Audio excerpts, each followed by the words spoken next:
He went out and did stand-up comedy this weekend, and John says Artie's eating was out of control. Artie's telling me it's the road. The road. It makes him eat? He's here all week. He's on the road one day. Why does he have to eat on the road? Because, what else is there to do?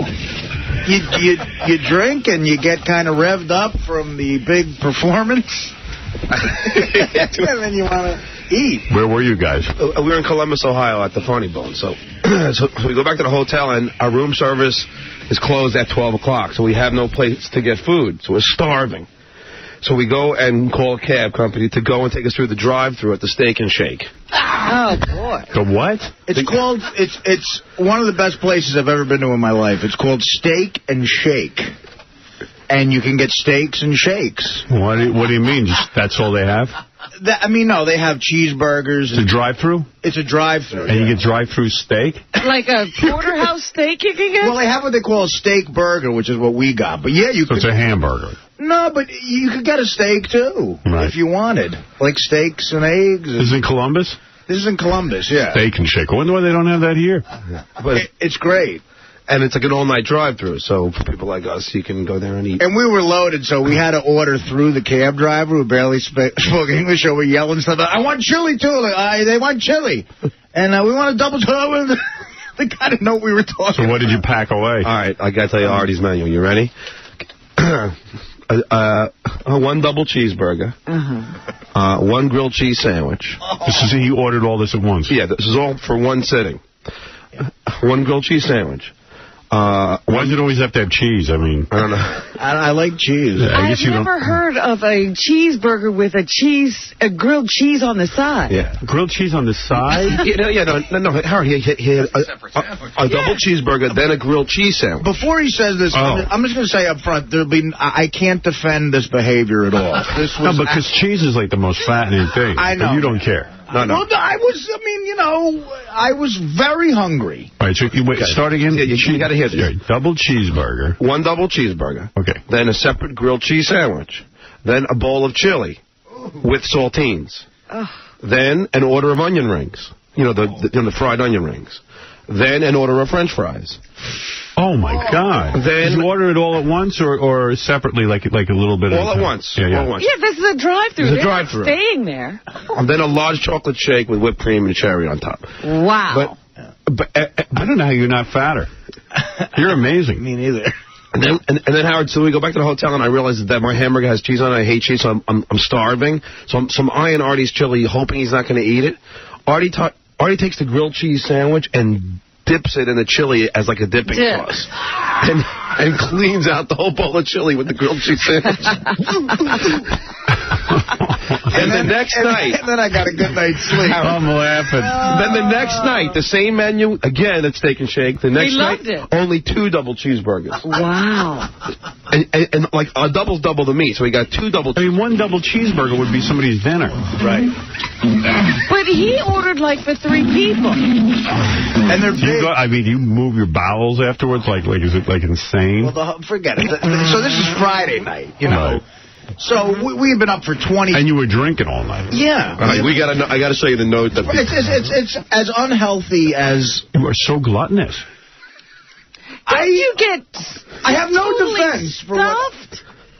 Yes, and then I go upstairs. The funny thing is, I could eat the same meal you just described, Artie, because I am ravenous. I can eat and eat and eat, but I get like, oh, my God, I don't want to be like I don't want to be like, Reuben Stuttered. I doubt if you could eat 3 sandwiches. Absolutely could. In one sitting. Absolutely could. And a bowl of chili. Absolutely could.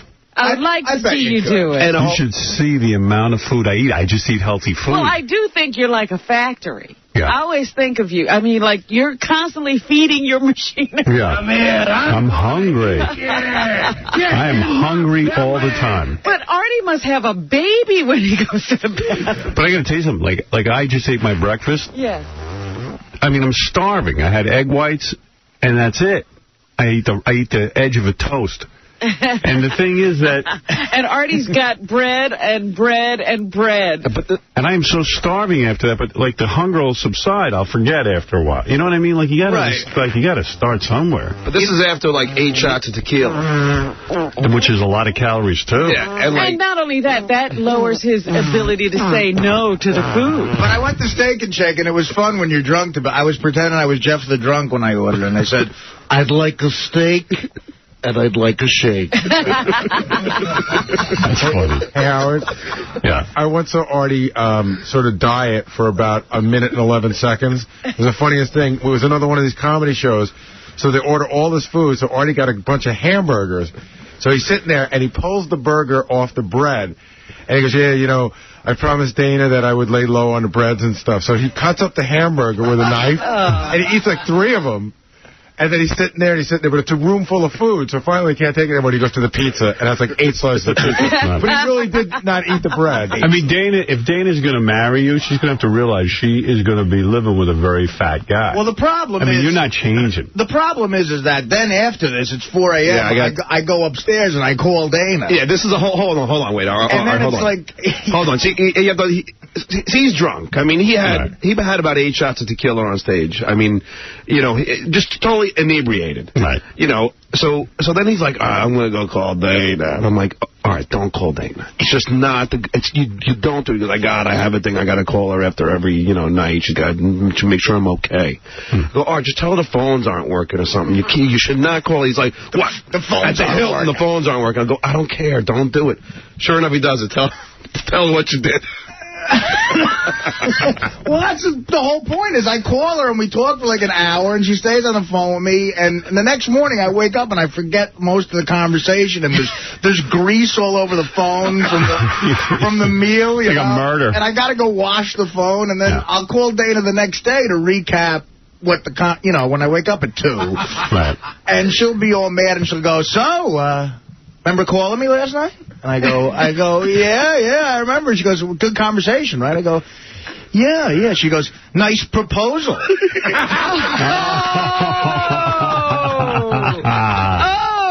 I go, what? Like, why does she want to talk to you in that condition? I think she's afraid. She wants to make sure I'm okay. But you're not okay. She's making sure I'm not okay. You proposed in a drunken stupor? I guess maybe I did. No. Wow. And I guess maybe I've done it before. I love you. I love you. Oh, forget it. The Late Show, Friday night in Columbus. They were the craziest group of people. You got to read the note that the manager gave to the owner of the club about the Late Show in Columbus. What did it say? It goes, all right, I think you were happy with the numbers. It goes, 10:30 show, out of control. I spoke with John and Artie. Both said they could handle everything. We kicked out 2 people for walking up on stage. Artie went 30 minutes over, in parentheses, very drunk. I really thought he wouldn't get off the stage. John lets him go. I've told both CR and TJ how to handle the shows. This show is probably the craziest show I've ever managed. Artie went like 30 minutes. He was like, people were buying him shots of tequila. I've never seen a guy drink that much alcohol in one night. Dude, you're going to be dead. Well, Are you doing a Belushi for real? No, I swear to you. There was no security there. People were coming up on stage. I'm supposed to do 40 minutes. As the headliner, you do like 40 minutes. And you're just doing your stand-up and then some guy walks up on stage? Yeah. And offers you a drink? Yeah. And like Artie feels too much peer pressure. But doesn't that ruin the flow of your comedy?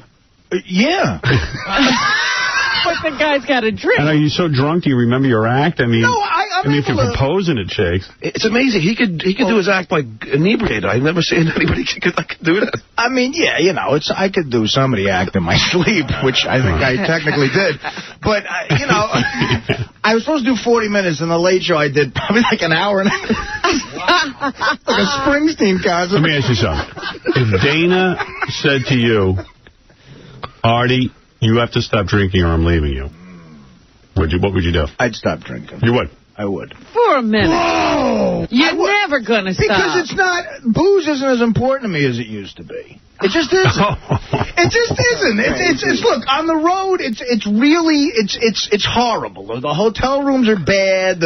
And me and John, don't cheat on our significant other, so we eat. Well, John does. No, I don't. I'm joking. I've never seen John even close to do it. Yeah, we just go to the bar, drink, and then eat. It's true. If you can't have sex with somebody, you might as well drink. What's the other great pleasure in life? Right, drinking. And eating. Right. I mean, I treat a double cheeseburger as my mistress. It's my lady. But do you think Artie will one day be a Walter Hudson? No. Well, I don't know. You know, I think he's going. You know what? It's weird. The thing that saves Artie is, I guess, that he was an athlete when he was younger. Somehow that seems to be. Well, his body still remembers. Yeah, like there's some sort of sense memory, but at some point you cannot eat that many calories. I play softball. Like, I'm playing softball today in the park. Yeah, but one of these days your activity level is going to go down. Like, you'll be married, you'll have a family, you'll have chores at home or something. Yeah. And your activity level is going to go down, but the eating isn't. Well, he might turn into a Walter Hudson. They might be taking him out with the crane. You never know. Artie flailing his arms up and down. I can't walk. I think he's going to do the Belushi thing. Like, no, I'm not. I think you're going to die young. Look, I'm 35. I already got a couple of years on Belushi. Any history of heart problems in your family? No. No? Nothing crazy. And it never scares you when you hear about guys like Luther Vandross or Barry White. That's because you're black. Oh, if that's the difference? Yeah. They're not fat. It's not the fat. He's a fat white guy. So it's the white. Yeah. Okay, that's going to save him. Yeah. I just wanted. It was a good show Friday. Yeah, no. He's professional. Yeah, I mean, and nobody's critiquing the show. I mean, there's only one show that he got drunk. That show. The 5 shows. What? We had 5 shows, and only one of them was the one that he got drunk the late show Friday night. Yeah, there's 2 shows and then 3 shows Saturday night. It's a busy, crazy, crazy weekend. He retires after every weekend. He goes, that's it. No more. I told John on the way home, I said, that's it. This was my farewell. It's my swan song. I'm retiring. He's like show Cher. business. He just retired. Howard, for you. Yeah. You should hear these 2 argue in the office, or I should say John browbeat Artie. Because the funny thing, John's on the road, and John just wants to crank it out, man. He's just going to say, let's make the money. So they wanted to add a 6th show. And Artie's I think is on the road under protest. Mm-hmm. You know, so I'm doing it for money. I got making money. And Artie's like, John, listen, I don't want to work that much. And they just bicker all the time. They're like a married couple. Well, we're going to be out there. Might as well make as much what else money. you going to do? Yeah, there's nothing else to do. You're bored. But you got to say eating. The weight of the show falls on Artie. Right. Artie does an hour and a half. No, he does 40 minutes. I did 25. It's not quite that much. No, but he's the closer. So Can I make a suggestion on your shows? I mean, a critique, and I haven't even seen them. Yeah. It's a little too long. No, they're only an hour and a half long. Yeah. No, all we have is one guy. I went to see Sarah Silverman on Saturday Night, but she was so funny. Yeah? Oh, my God. You got to go see her show. She was funny as hell. Yeah, she's really good. Oh, wonderful. Real good. Yeah, I really, really think she's the bomb. But she does I got there.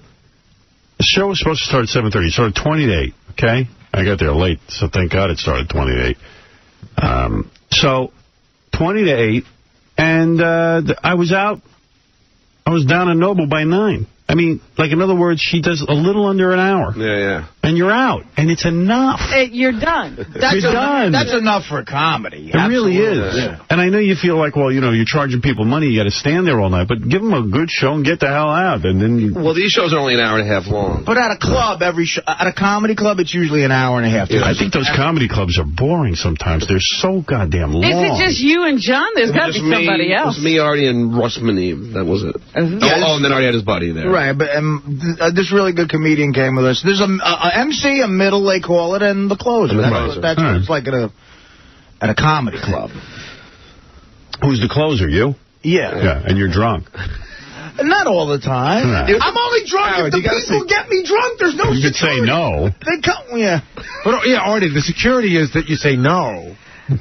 Someone's got to stop. Someone's got to tackle someone. Artie acts like there was a gun to his head. He had to drink 8 tequila. Well, you haven't seen our crowds, Robin. There might have been a gun nearby.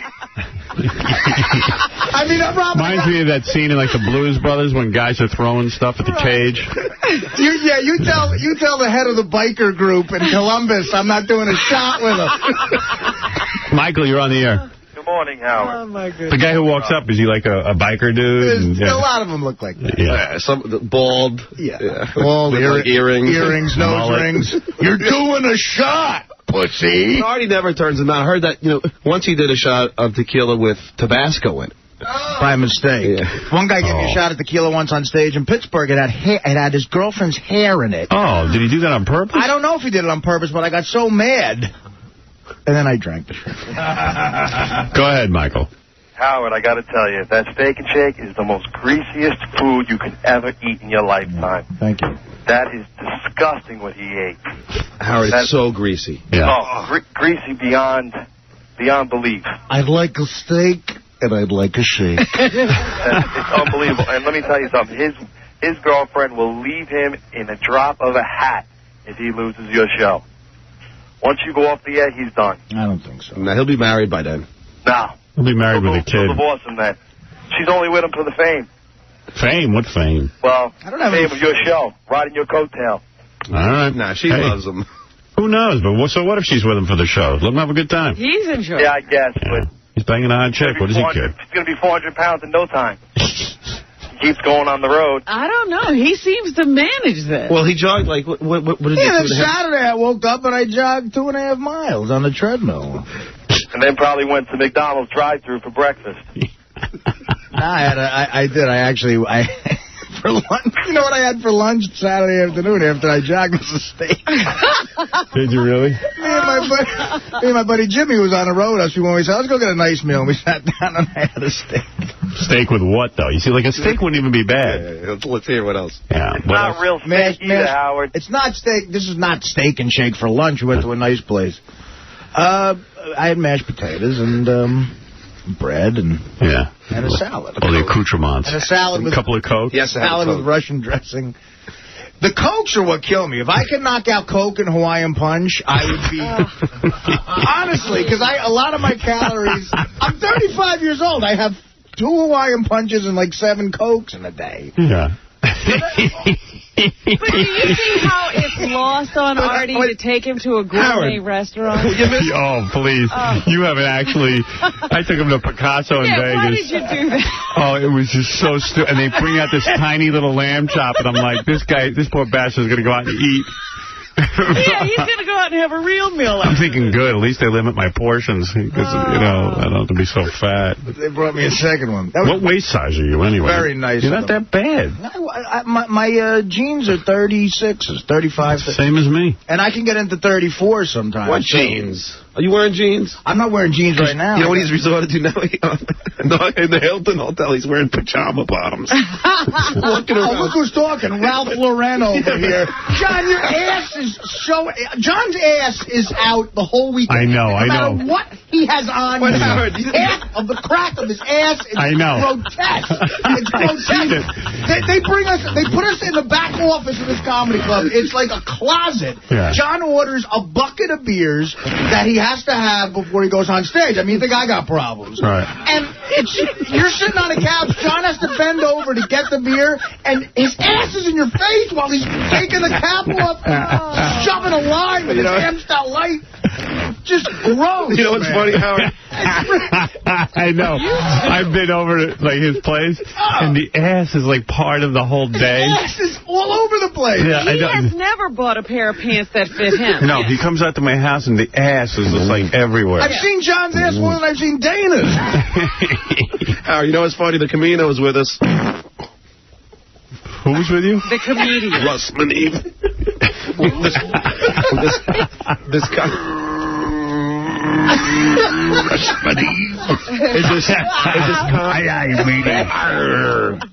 Is this comic that doesn't drink, doesn't smoke, doesn't do anything bad. Yeah, he must have been repulsed by me and Artie the whole time, just drinking. He's really funny, but he's a real healthy guy. You know? Yeah. So, well, dude. Wow. Steak and Shake. But I don't know why do you need a grilled cheese sandwich? Oh, Robin, I wasn't thinking rationally. Why do you need a bowl of chili with it? Well, to dip your cheese sandwich in. I just it's so never good, though. heard of all of that. If you, I mean, that sounds like a nice combo, the bread with the cheese and the chili sauce. But Howard, if you've never dunked a grilled cheese in a bowl of chili. I've never heard of dunking grilled cheese. But plus the hamburgers come with everything on it. I had turkey chili for dinner last night, and I was worried that the sauce had too many calories. I put string beans in it to fill me up. I mean, I'm just trying to stay somewhat thin. This guy, he just eats. For what he eats, he's pretty thin if you think about it.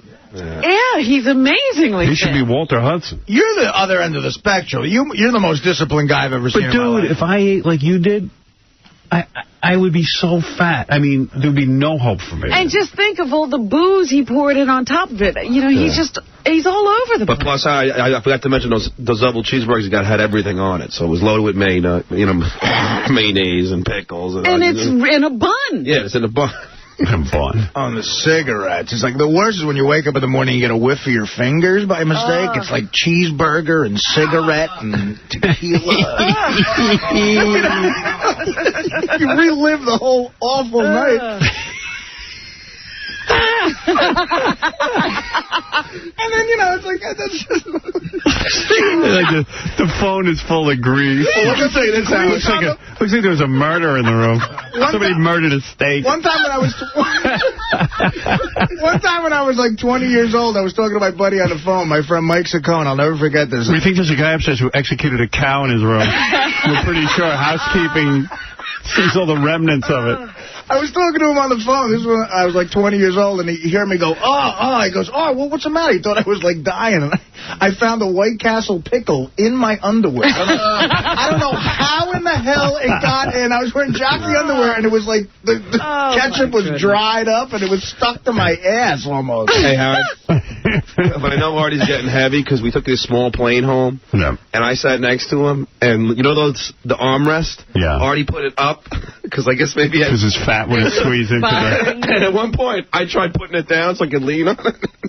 First of all, John, don't even get into your behavior on a plane. When John had long hair, we sat together in coach once on a plane. He fell asleep in 2 seconds on a 6-hour flight, and his hair was in my food. And I couldn't wake him up. And he's drooling. Wait, Artie. We gotta get to LA.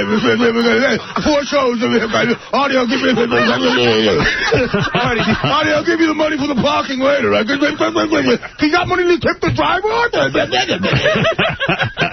Following John on stage, he spits into the mic. He's got like tuberculosis or something. You get up there, the mic is soaking wet. It looks like someone dunked it in a sink. And John's going, I'll bring up Artie there. Artie, do you know anybody got any weed? What's my God? Artie, I just got to go to the ATM machine. I'll get you the money. Hey, you got money for the food? I just need some money to get to the airport. I'll pay you when we get back to New York. Artie told me the funniest story the other day. You know, Artie's been eating... Boy, you know what? I've heard that monologue. Wait a minute. Artie's been eating Milano cookies this breakfast. The worst. Was it Friday? It was Friday, yeah. John, 2 days before that, John had asked Artie for a Milano cookie, and Artie gave it to him. The next day, John just decided, well, now I can take them. So he reached into the bag and just took a Milano cookie out of Artie's bag. And then he ate, he started to eat it, and then he had to tell Artie something. So he leaned down and started talking into Artie's ear. Artie said he had Milano cookie. Howard. Spit all over his face. Howard, it was... I did spit on him by accident. Howard, I had to go into the bathroom and boil my face. Howard, I was so grossed out. He comes over to me, he takes a Milano cookie, and he starts talking to me about, okay, so it's all set. We got a car coming for us.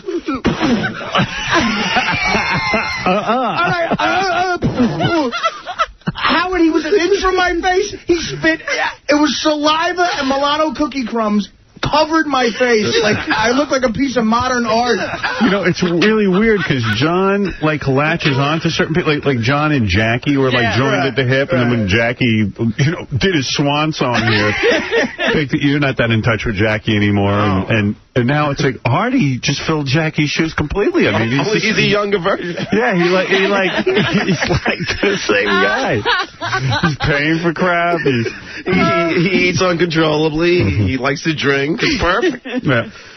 But no, Howard, I know Artie. The money situation on the road with John, it's getting embarrassing. Well, do you realize? What do you mean? Well, just because, you know, we get a town car, which I had to force him to get. Right. To go from the hotel to the airport, and the town car guy is waiting to get paid. Supposedly this is Stuttering John and friends on tour, and of course I got to tip him because the guy's just waiting there. You know, and after I tip him, he goes, "Oh, sorry, I got to go to the ATM." And I usually tip him on the way back. You know, Did he ever give you any of the money back? Well, what do you? Right now, he owes me $500. I got the check. All right, let's see it. What did you owe you $500 for? Well, sometimes we split some of the expenses, and You know, why don't you do this before you leave on any given weekend? You and John put in the same amount of money into a fund. Right. And that's the money. You know what? Because why do you leave it up to anyone? What you're saying is makes complete sense, but it'll never. Like when you went to the Steak and Shake, who ends up buying everything? I did.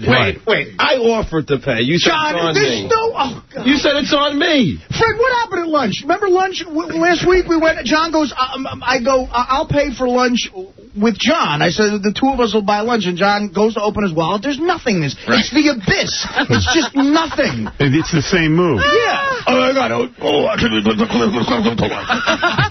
he doesn't know it's empty. Because I have a credit card. Why would I? I could. Why would I pull it out? Does he pay with his credit card? Sometimes, John, Come on, Art. Every once in a while you do, but you really gotta. It's just, you know what? No one wants to always tip the limo driver. No, it was included in the car, the tip. No. No, it was. It never is, John. The guy always. I like to always give a little something. I always give the guy a 20 at least. Yeah. You know, it's No, I would have too, but I didn't have any money. It's cash too. The guy's got some money on him. I had no cash coming home. But why don't you have cash? We got paid in because actually in cash. I spilled my wallet out. I had $10, and at the bar we went in the late Saturday night. I bought 3 cans of Ready Whip. To do Whippets? Yeah, so I emptied my wallet. Howard, I'm telling you, I don't know if it's funny on stage, but it's retarded back then. It's a documentary. Yeah. What goes on? He's buying Ready Whip. He's 37. He's got children. He doesn't have any money. He spent money on Ready Whip. It's like unbelievable. To do Whippets. I'm sitting there, I'm ossified in the back of a cab ordering everything on the menu at a Steak and Shake. He's trying to get Whippets. The comic who's with us just can't wait to get home. Go to like a spin class.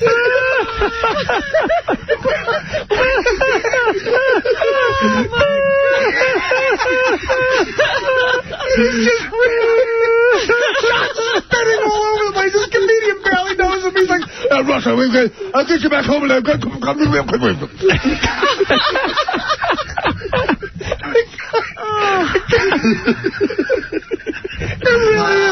It really is unbelievable. It's unbelievable. And then we're on a plane at 9 a.m. on a Sunday, and we just look awful. Yeah. You guys are in, like, where were you, Scranton or Columbus? It's like you turned it into Manhattan. Yeah, we did. I mean, it really is just. I mean, look at me. Look at my eyes. Oh, I know. You look horrible. You're looking at me. I look horrible. My mother. I slept all yesterday afternoon. I missed the Yankee game. I woke up at 6. Now I'm screwed because I can't get to bed. Yeah. My mother comes over with food. And she goes, you look horrible. Why don't you stop doing this? I'm like, I didn't go to college. I have to do it. Yeah, what am I going to do? Stop doing it. Stop doing it. But you could, you could sort of curtail some of the behavior. No, you're right. Is it fun, Artie, when you're doing it? When you're on stage and... the people I meant liking eating and waking up at 2. It's got to be fun, at least. And yes, it's fun. It's fun when you're doing it. The recovery process is god-awful. Aaron, you're on the air. Hey, what's up, Howard? Hey. Hey, one thing you need to know about Steak and Shake, although it is very greasy, them steak burgers are about an 1/8 inch thick. Mm-hmm. So they're like the thinnest hamburgers in the world. Okay, so they're hardly there. Right. Yeah. Sounds good. And Yeah, but Artie got doubles. it still doesn't matter. It's still really tiny. I got to blow my nose. I'm laughing so hard. All right. And them French fries are shoestring. All right. Thanks for adding this. Yeah. Thanks for coming to my defense, but Well, you know, y'all are harassing or getting on them about how y'all are imagining these burgers like quarter pounders from. All right. Thank you for the McDonald's. specs, son. Who cares? sorry, I had 4 of them. Never mind, it's still too much food. Now, let me tell you about Steak and Shake. Now, it is greasy, I'll give you that, but these hamburgers... Them hamburgers. I ain't like a regular New York type hamburger. Dave, you're on the air. Howard, hey, I love you, man. Hey, I was at the show Saturday night. Artie rocks. Good. He was great, but Artie, your buddy is terrible. What buddy?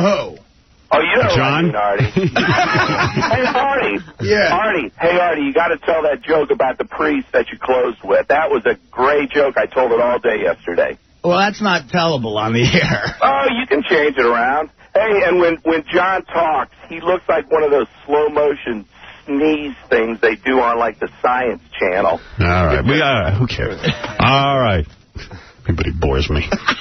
All right. We didn't let that guy tell us how big the onion rings. Yeah, we only got to the French fries and I hung up on them. Oh, they're regular size, Robin. Well, let's see here. Onion rings.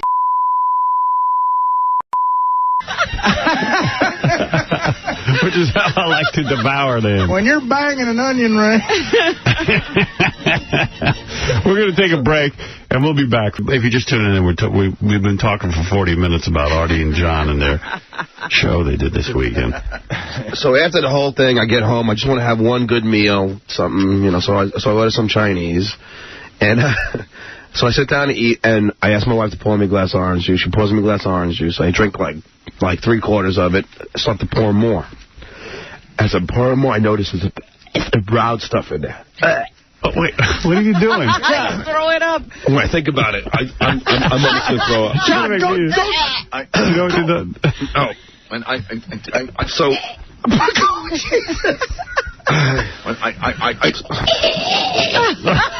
listen. He's raging. John, go in the... Are you going to throw up? Are you going to throw up? I want to get the story out. I want him to throw up. Oh, that's funny. What was in there? So I go, Susanna, there's something brown in the orange juice. So she looks at it. There's maggots all in the OJ. I just drank. Like 3/4 of a glass of maggots. John's like gold dust. John, really disgusting.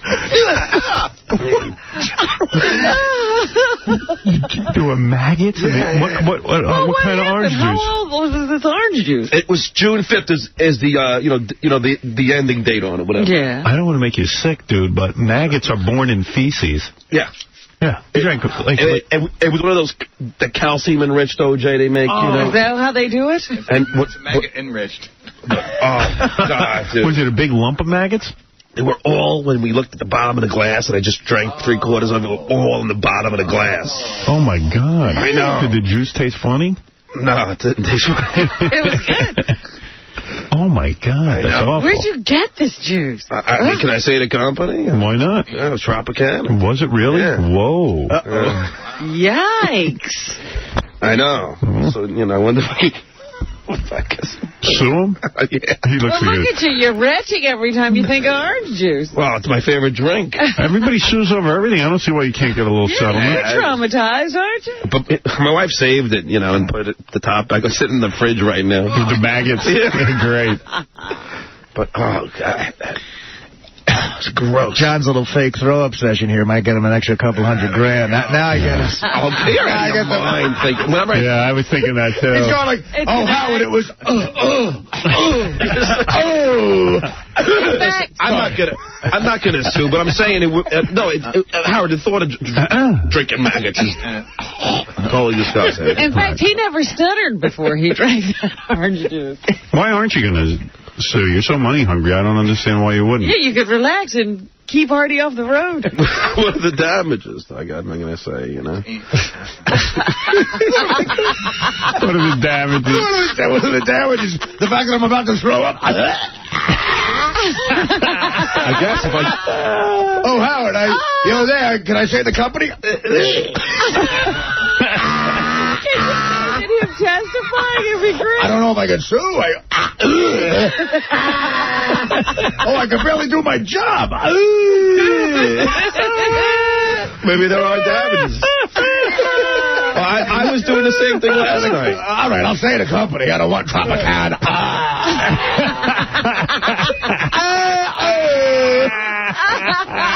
What mental anguish. He's working up into the big lawsuit. I don't know what my damage... I mean, I'm no lawyer, but... I did say the I can barely answer the phone.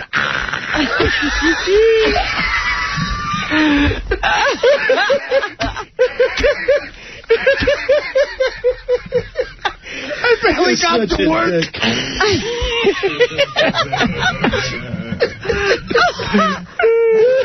I don't know how I'm going to have lunch today.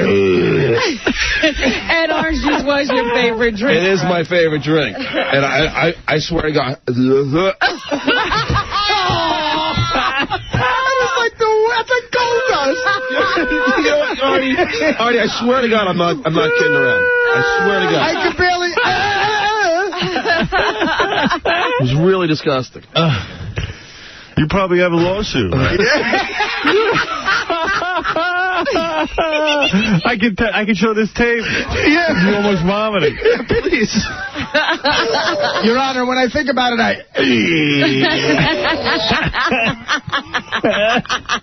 Your Honor. Your Honor. Your Honor, I can't even... What are you doing, sir? I'm throwing up. No, that's really gross, man. See, John, like this, Susanna, I'll pretend to throw up. You're out of your freaking mind. The E! channel will have it on tape. That's part of our evidence. It's really disgusting. That is gross. Yeah. How would you... It was like a big lump of maggots? A bunch of them in the bottom of the... Now it sounds Olivier over here won't quit. Yeah, it was maggots. Howard, off the air, I tried to tell you a story. Wasn't I getting the same way? I'm not goofing around. This guy... Well, you understand. You got to keep it up. This guy. No, that's gross. Dude, how would you feel? You know what? Whether you're sick or not afterwards, I see people sue over everything. Yeah, it seems wrong that it should be in there, right? And you should be able to sue. June 5th is the date on it. June 5th. What's today? Today's like May 20th. Oh, so they screwed up. You going to call Tropicana? Yeah, I told my wife at least call him. We'll get some free OJ out of it. Are you ever going to be able to drink OJ again? I don't think so. I don't think so. Free OJ. Yeah, that's a bad thing to say. Free Put that in OJ. context. Yeah, free OJ. Free OJ. It's a good bumper sticker.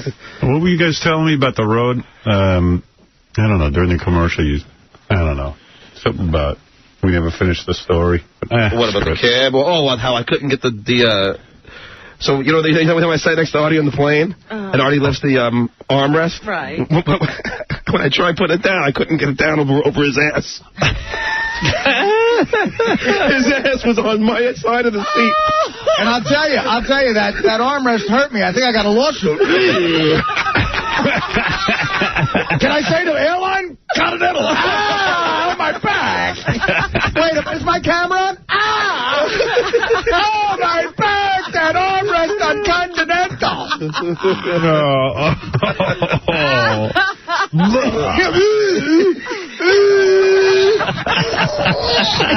goes right back to the story, real casual. Yeah. Yeah, so it was Tropicana. Did your kids see it? No, but my kid's been sick all week. Oh. And she's been drinking the OJ. So she's had a tummy ache all... The whole family was all week, so now we think... and that's true. Okay. And all of it's true. Did you videotape her? But I'm waiting for Artie's little freaking... Right now, Greta's in acting class learning how to vomit. No, you got when you pretend to puke, you gotta.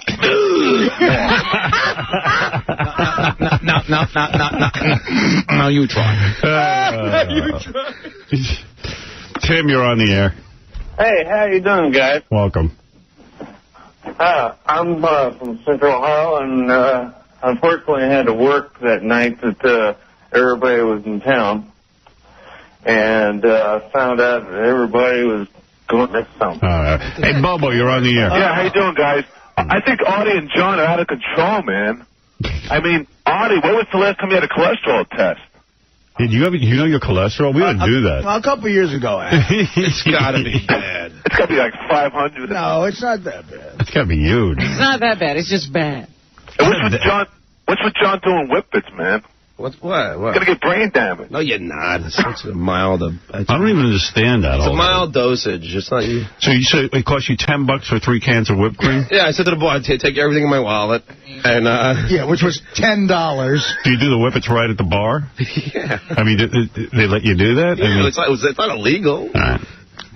It's true. It's a whipped cream can. Yeah, it's his whipped cream. But you know what, Howard? It's getting bad because the dosage wasn't enough, so I had to do 2 at a time. I don't know. I think I got brain damage. Can I say the name of the company? Ready Whip. You're killing me! Ready Whip, you're killing me! Well, maybe, this whole retching and everything is Ready Whip and not maggots. Believe me, it was the brown maggots. Brown maggots. Yeah. You got to bring the jar in. What kind of maggots?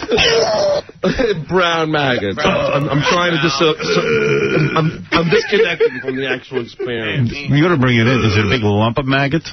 I'll bring in I'll bring in the OJ. That's gross, man. I'll bring in the... I'm like, I can't eat bugs or anything like that. It really... Well, no one can. Yeah, who does? You can't eat bugs.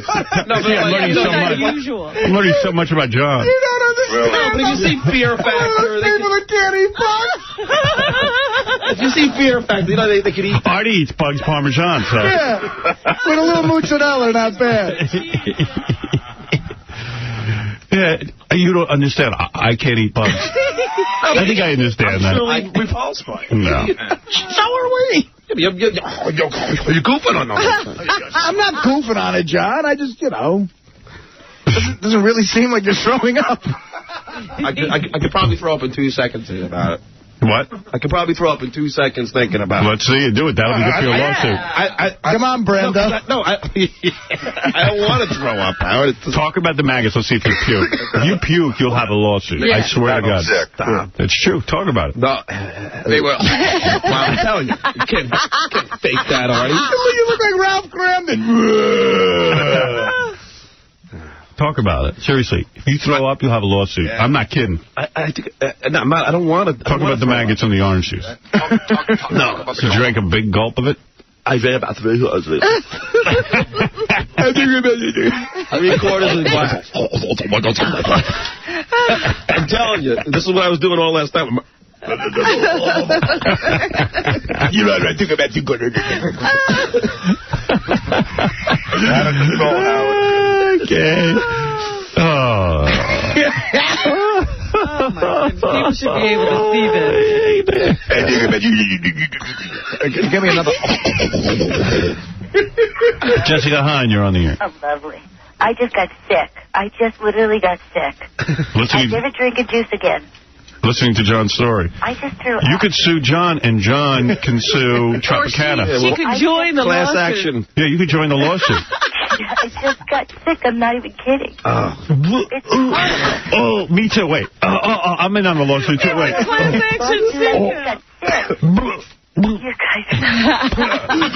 You know, I throw up if my back didn't hurt so much from that continental seat. All right, Jessica, thank you.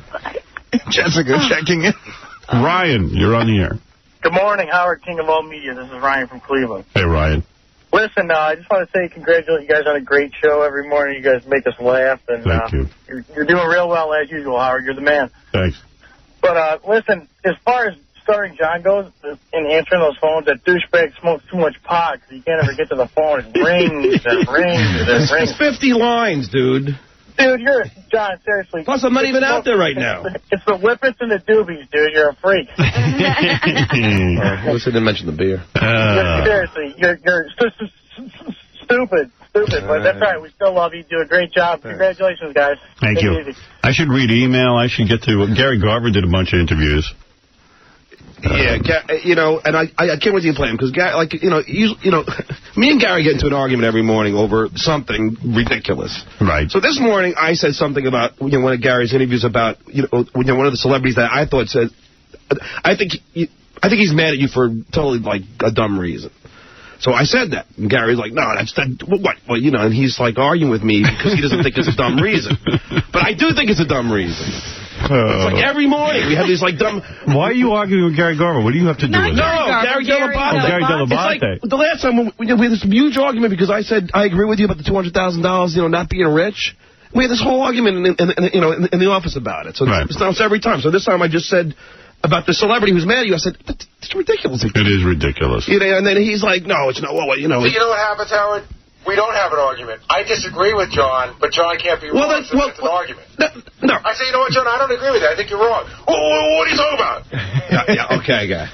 All right, Andy, you're on the air. I mean, Richard. Yes, Richard. I'm currently with the Tropicana defense team. We've already worked on our defense regarding this pending lawsuit. Yes. Is it not true that he admits to eating Chinese food prior to the orange juice? No, after. Well, okay. Well, you said this is going nowhere. I think he's going to try and imply that there was rice in the orange juice. Oh, and you spit it into it. It's just taking too long. Yeah, which is... Just say, you know what, the rice from your Chinese food probably got in the orange juice. That's not maggots, that's rice. Right. Yeah, let's go to Melrose Larry Green, then I'll play some...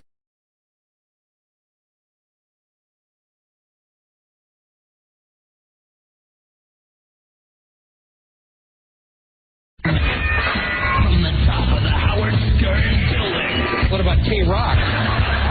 K-Rock is here in New York City. K-Rock, good Lord, you're scaring me a little bit.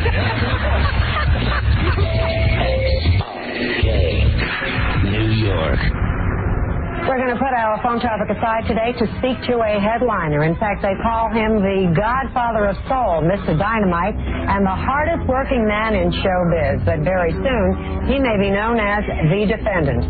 He was released yesterday on $15,000 bond. He joins us from Atlanta to discuss the charges, and we welcome you, James Brown. How did all of this trouble begin? Living in America. Nothing wrong. Nothing wrong at all? You're not in any difficulty, but you're out on bond. No, I'm not. Have all the charges been dropped? Yeah, I'm out on love.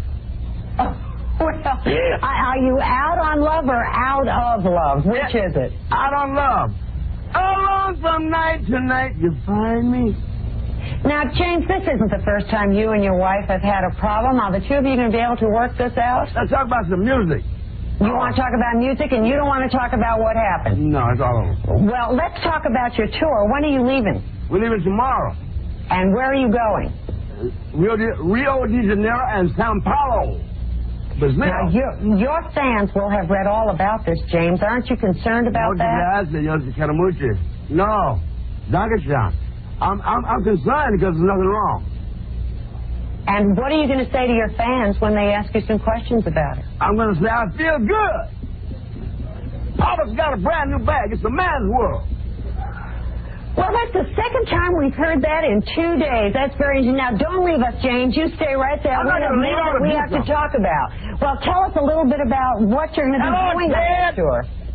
What'd you say? What are you going to be doing on this tour? I'm going to be doing Papa's got a brand new bag, living in America. Sex machine, get up off of that thing. I feel good. Jam.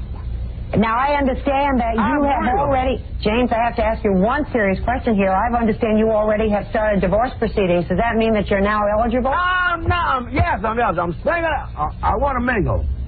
You want to mingle? Yeah. Now, the women love you when you get out there. Why do you think that is? What'd you say? The women love you when you get out there. Why is that, ladies? Well, I'm asking you. Huh? Because I look good. That is? You I smell good. I feel good. And you sing good. And make love good. Oh. James, we want to thank you for being with us today and giving us an opportunity. Oh, is there something more you want to say that we haven't covered? Yeah, I want to say a lot of things. Okay, go ahead. I love America. I love everybody. Well, I feel good. It sounds to me as though you're not troubled by any of this at all. This is a man's world. Thanks for reminding us of that. Every once in a while, we forget. Get up on we remembered again. James, good luck on your tour. Thanks for being with us. I guess we're going to hear lots more. Hasta luego. Okay, hasta luego to you, too. Bye now. All right, Bubba, but we do your production number, even though my whole show is ruined. I'm going to make it up right here. Wow. Well, you did a good job with that. I'll give you that. This is Kelly LeBrock. You're listening to The Best of Stern. The effects may come upon you suddenly and strike you full force. This. Hey, why is the water warm in just this one spot? Is the Howard Stern Show. Hey, Fred, should I take a break here? Can I take one phone call, take a break, and then read the article? Can I take one phone call? Don't you laugh at me when I ask you that. Take a phone call. All right. Fred, can I take a phone call? Hey, Fred, do me a favor. From now on, whenever I ask you if I can do something and you know we're really running late, you just laugh at me. Uncontrollably, all right? Okay. All right, for the rest of the day. Sounds good. I like that. You're on the air. Hi.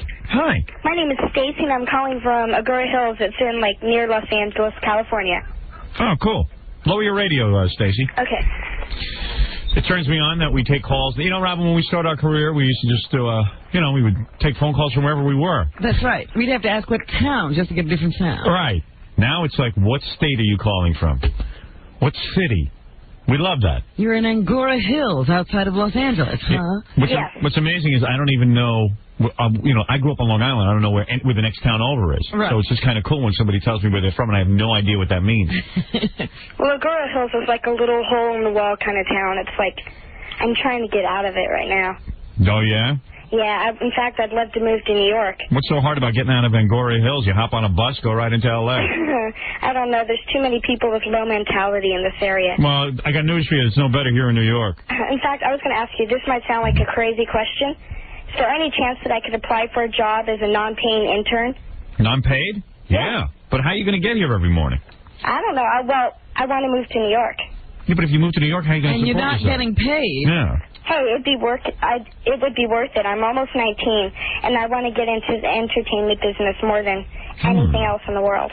Well, a lot of girls come to me who are 19 and want to get into the entertainment business. The thing is, I'm more than anything else in the world? Yes, I can even spell my own name, so I'm ahead of a lot of them. I might need to give you a personal interview, my darling. Yeah, which means you do absolutely anything to get into the business? I would do anything. Within some limits. I don't do windows. Well, we're not looking for windows. Well, how do you look?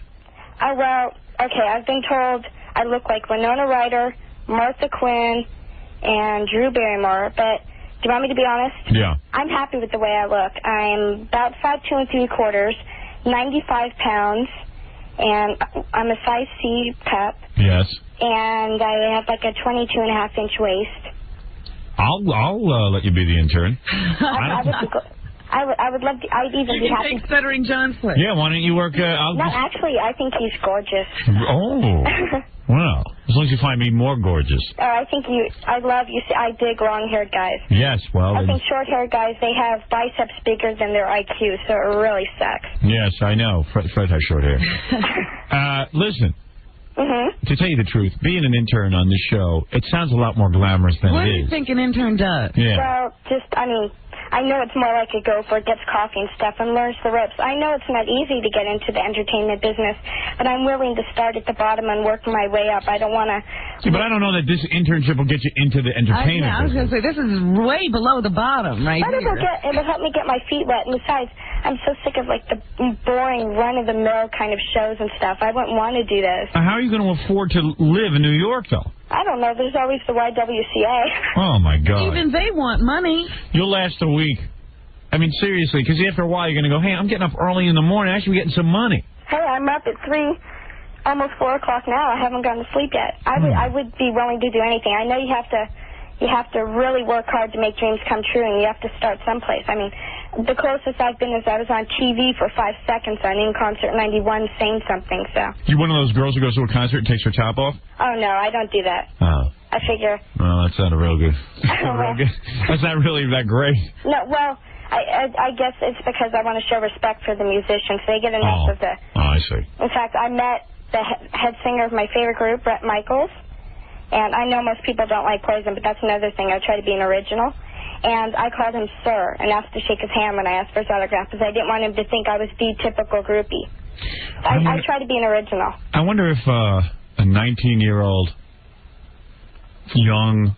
nubile wench would be good to have around here, though, Robin. No, you know not what I mean? for you. No. You're already sick, Howard. I know. You'll never get well. But we've had good-looking girl interns.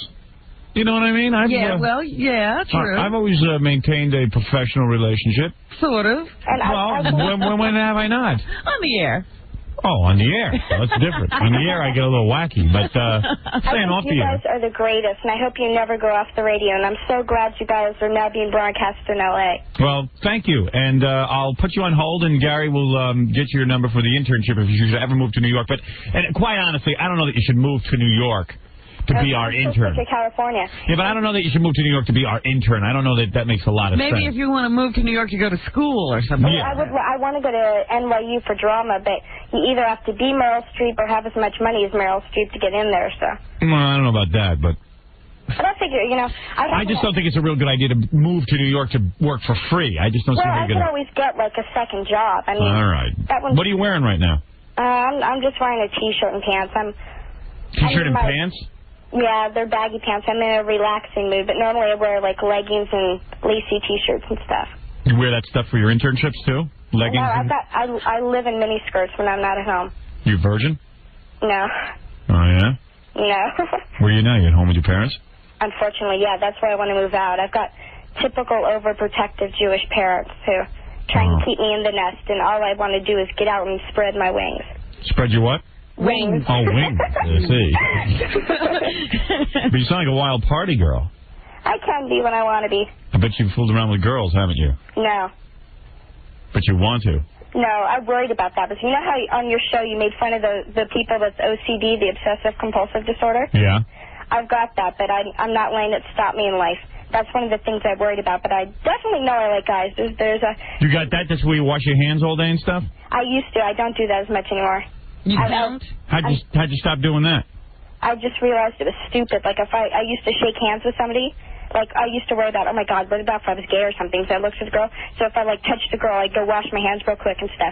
Then I found out it was a disorder, so I'm just letting it get better. Oh. There you go, Robin. She's very bright. Yeah, very bright. I think all those people can stop. There you go. Well, actually, it's really hard to stop the thoughts and stuff. I mean, I've thought of everything stupid you can imagine. I've worried about, oh, my God, molestation, incest, all that stuff. I realized that all I have to do is know that it's in my head and it's not real, no matter how real it is. Why, you've been molested? No. Have you ever had incest? No. But I worry about it. I thought, oh, my God. You worry about your father coming on to you? Yeah, he wouldn't, though. What are you worried about your father coming on to you for? No, it's just one of my stupid OCD thoughts, but I realize it's, all it is stupidity, so I'm learning to get better at it. I'm learning to concentrate myself. What age did you lose your virginity? Let's see, last April. Last April? Yeah, I was really, really stupid. I was going out with this guy for a few months, and I was still a virgin, and I hadn't slept with him. And then he couldn't get together with me one weekend because it was his sister's bat mitzvah. Yeah. So I got together with another guy, and I lost my virginity to him. Oh, that guy put in all that time. Oh, man, you know, I would kill myself. That was what was wrong with being a teenager. So you put that guy put in all that time, and now you broke up with him? Well, I was honest. I told him about it before anybody else could tell him. So we broke up. But he was so dense, I said... So you've only had sex once, right? No. Well, you just lost your virginity last April to this. So who did you have sex with next? A few people. A few people? Well, not at once. How long did you go with this guy that you didn't have sex with? About 4 months or so. I know girls like... I know a guy who put in 3 years with a girl. He couldn't get past second base. She dumped him one summer... Boom, she was sleeping with a lot of guys that summer. Yeah, it's amazing, isn't it? It's amazing. You put in all that time, and then she doesn't give it to you. I guess I just did it to, like, prove to myself I could get guys and stuff. But I see. I realize now...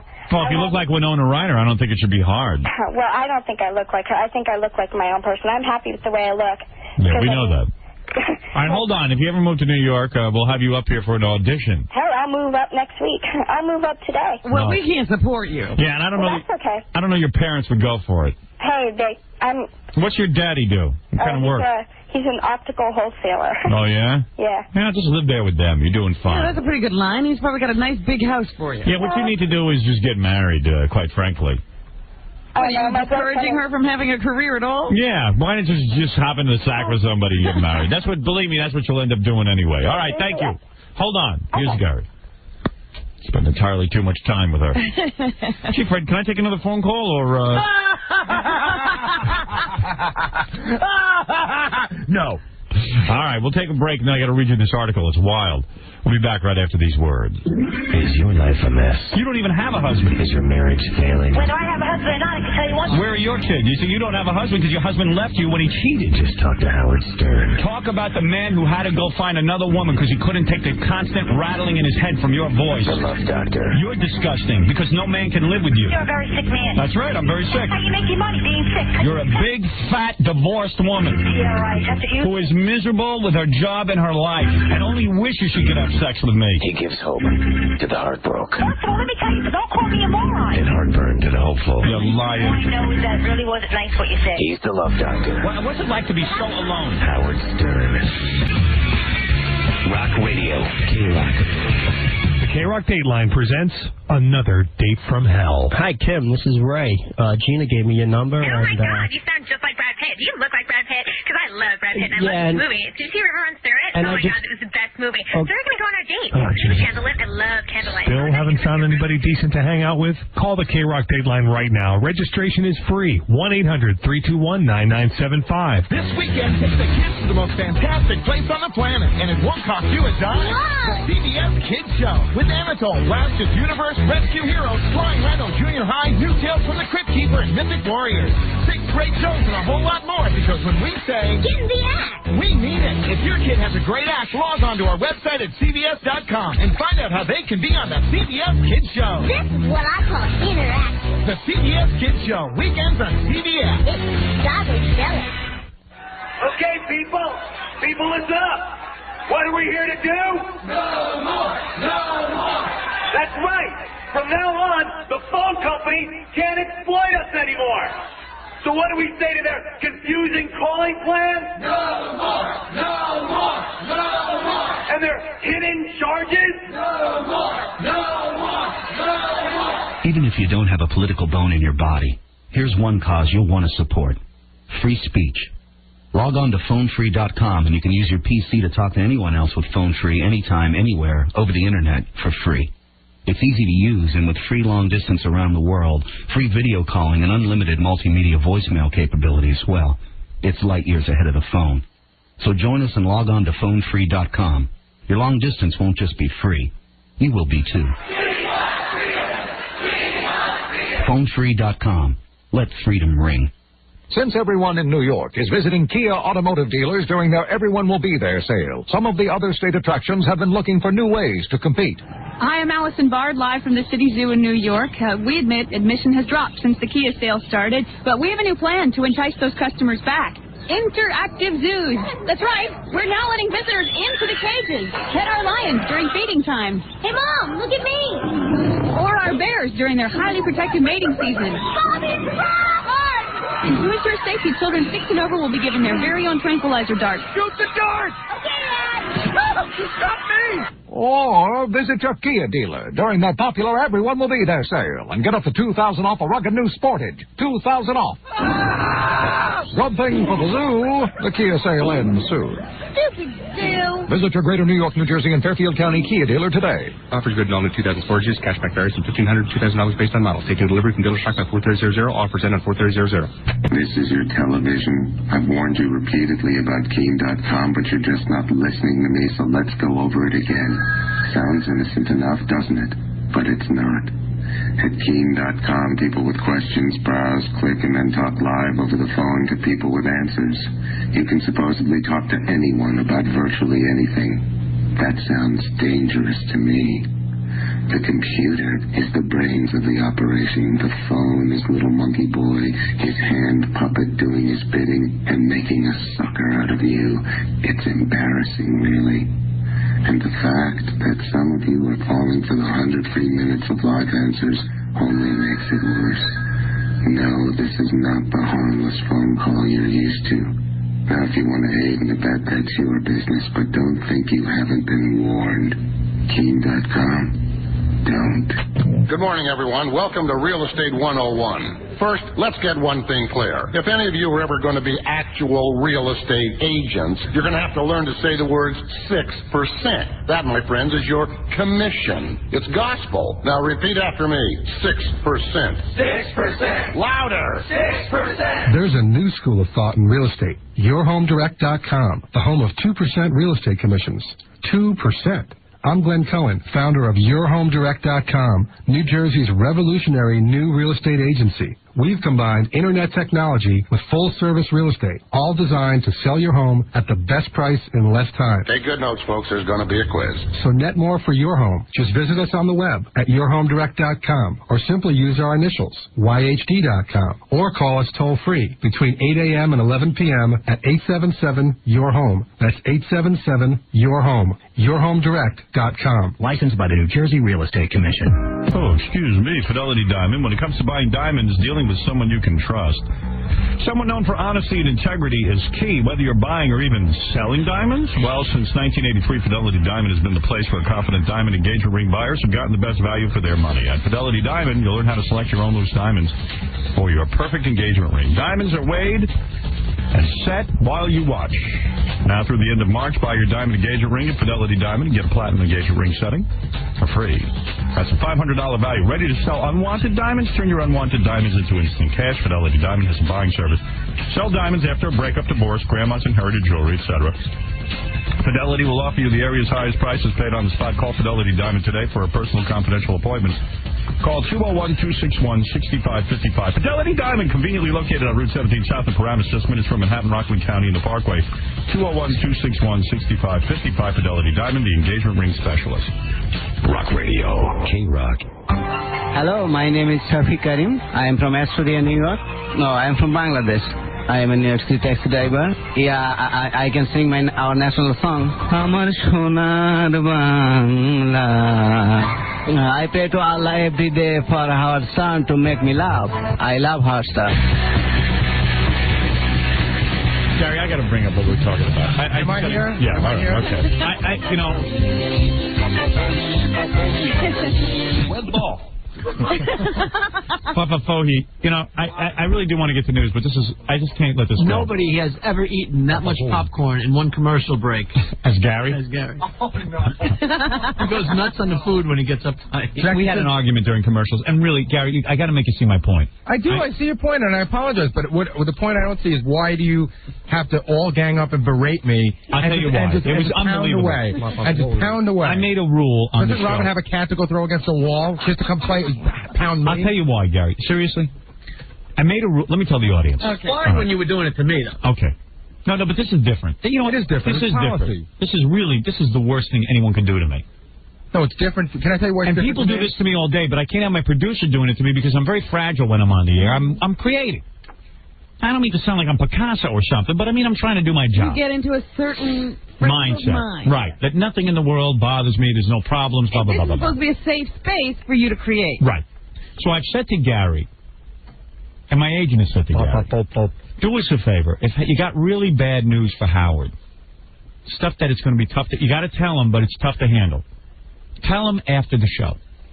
Don't tell him during the show. If it's... Gary's a smart guy. If you have something that you see is just going to upset him, try to keep it from him. Yeah. Okay? So that's the rule. So on more than one occasion, Fafa Foley comes in. So Fafa Foley just comes in. Let me explain why you do this. I'll tell you why. I know exactly why you do it. No, it's not a malicious reason. Okay. Let me tell you why you do it. Because I'm good at this stuff. Fafa Foley comes in during the commercial and he says, "Boss, I will need 10 seconds of your time after you do your... I got to do a magazine interview today. After you do your magazine interview, I need 10 seconds of your time. Do not leave until I speak to you." Now, why did I say that? Hold on. Not in a rush. So I said, Gary, what's so important? Why don't you tell me now? Oh, no. I better tell you after your interview. I said, well, judging from what you just said, doesn't take a genius to figure out this sounds like it's not good news. You're keeping it from me. So tell it to me now, because now I'm guessing what bad news does he have to tell me? I'm thinking on many fronts. I always have bad news. But this is... Now I know... So I said, I don't like the idea that now Fafa Foley is keeping something from me. It's worse wondering now. I'm sitting here going... Even right now, I'm going, what the hell does he know? What the hell could this be? All I wanted... And I said, Gary. Now, okay, so now let me tell you what Gary's thinking is. Gary is into delegating. Gary really should just, after I'm done with my interview, he should come up to me and say, I have something to talk to you about. Instead, he would rather tell me that what I have to do. After the show, I have to go find Gary. I have to seek him out. No one knows. Because this way, it's not Gary's fault if he doesn't tell me. You are the biggest spin doctor in the history of the world. I'm not a spin doctor. You are. You delegate. Your Your job is to find me after my interview. No one knows when your interview is over. You have snuck out of here on more than one occasion. Not without seeing you. Plenty of times. Liar, liar, That's pants on fire. That's not true. There's times that I'm doing stuff for the show and I'm not in the office and you just leave. I see. Well, let me tell you something. Did that happen earlier in the week? What good is it if you tell me ahead of time that I have to sit there Don't let the facts get in the way. What facts? The fact is that you're supposed to either tell me something or keep it from me. You ask a question and then you plow ahead. Why does he not understand? Is there no other way to get a hold of Howard once he leaves here? I don't want to wait till he leaves here. I want to talk to him today. But if he should, slip out. Right. Without your why should I have to all he has to do is call Laura. A second with him. I'm not going to slip out, but if you're keeping information from me, if you're keeping me protected, now I know there's information and it's incumbent upon me. So for the whole rest of the show, because you slip out, it's simple as that. No. As soon as I say to you, tell me now, we're in trouble. Because you can't tell me now because it's bad news. It was a mistake to bring it up. Why do you got pound away? I admitted that. But now I'm sitting here wondering what it is. Get over it. Hey, Gary, you get over it, pal. No. And I don't like the idea that you know my business and that you can't keep a lid on it. I have no choice. You can't keep a lid on things. Of course I got a lid on it. I don't do this every day. Oh, unbelievable. Doesn't do it every day. We do something every day. That's in your crazy mind. He still doesn't even know what he did wrong. I know what I did wrong. But what did you do wrong? Tell me. I bothered you with some information I shouldn't have bothered you with. I should have just shut up and tried to find out if there's exactly. That's the point. But that's the point of we ascertained that 20 how many times do we have to tell that? And now I said to him, tell me what the information is because now I can't live with waiting 3 hours to hear it. No, I won't tell you. Get over it. Hey, dude, it's my life we're dealing with. Wait until your father gets home. Hey, listen, Pat, by the way, you're not the right guy to be answering my phones and finding out information if you're telling me to get over it. I can't get over it. That's the person I am. Get to know your boss. I know my boss. No, you don't. Yes, I do. Evidently, you don't. I know him well. I can't wait till one day when you actually accomplish something in your life, and then someone says to you, I got bad news for you, but wait 3 hours, I'm not going to tell you. kind of like you leading. Well, that's Because really what he told me was, no, I can't tell you before you're in. All right already. The point is made, loudmouth. No, it's not. It'll happen again. No, it won't. Don't call her loudmouth. I'll call her whatever I want. She is your superior. She is not. Yes, she is. She is not. We're all colleagues. Oh, no, Except not for you. You're the boss. No. Let me tell you the pecking order around here. Now, I'm going to make it clear to everyone because I notice there's a little bit of attitude when it comes to her, Robin. I don't even care anymore. No. Just sit back for a second. I don't want to be squashed. What? She's always. I don't need to be stepped on. First of all, I am the president of this company. Can I just say one thing? You understand who the president of the company is? No. Who? The president of which company? This company. Or No. The Howard Stern Show. I understand. Who is the president of the Howard Stern Show? Howard Stern. Right. Okay. Can I just say? Guess who the vice president is? 2 seconds. Who do you think the vice president is? You, Baba Louie? 2 seconds. Yes. When somebody does something wrong, right? Does the president, the vice president, the treasurer, and everyone else get in line to yell at the person time after time? Or does one person take that responsibility? In my company, this is the way we handle it. Well, it's a kooky company. Well, you work for it. Deal with it. Get over it. I don't mind getting yelled at, but I don't want to get yelled at 5 times. Get over it. People. Get over it, man. Get over it. I'm over like it. that answer? No, Get over it? I'm over You're it. not over it. I am over it. Okay, here's I so would be you know. a lot more over it if you were over it. All right, let's see if you're over it. Repeat after me. Can't do it, can you? You can't repeat after me, can you? I could. I thought you were over it. I'm over it. So you're not over it. No. I wasn't repeating in the first place. When Volf is on the air. I haven't a clue what you're saying. When Volf is on the air. Go, Freddie. Freddie's got a cup in his mouth.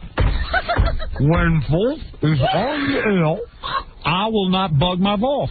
I will not bug my Volf. With things that upset my Volf. With things that upset my Volf. I will protect my Volf and insulate my Volf as best as I can. I will protect and I will insulate my Volf as best as I can. I will only give Volf news. I will only give Volf news. Volf.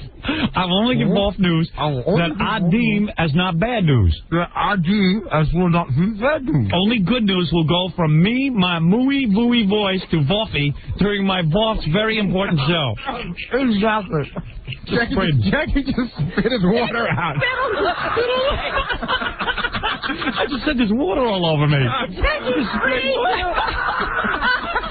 That was very good read. That was a very good read. You just sprayed me. All over the place. He was like an elephant. I didn't know what you said, but it just went right through me. Woofy, woof, me, my woofy, woof. That's Wolf. Well, I'm glad I could provide such entertainment for the whole show. At my expense. Wolf.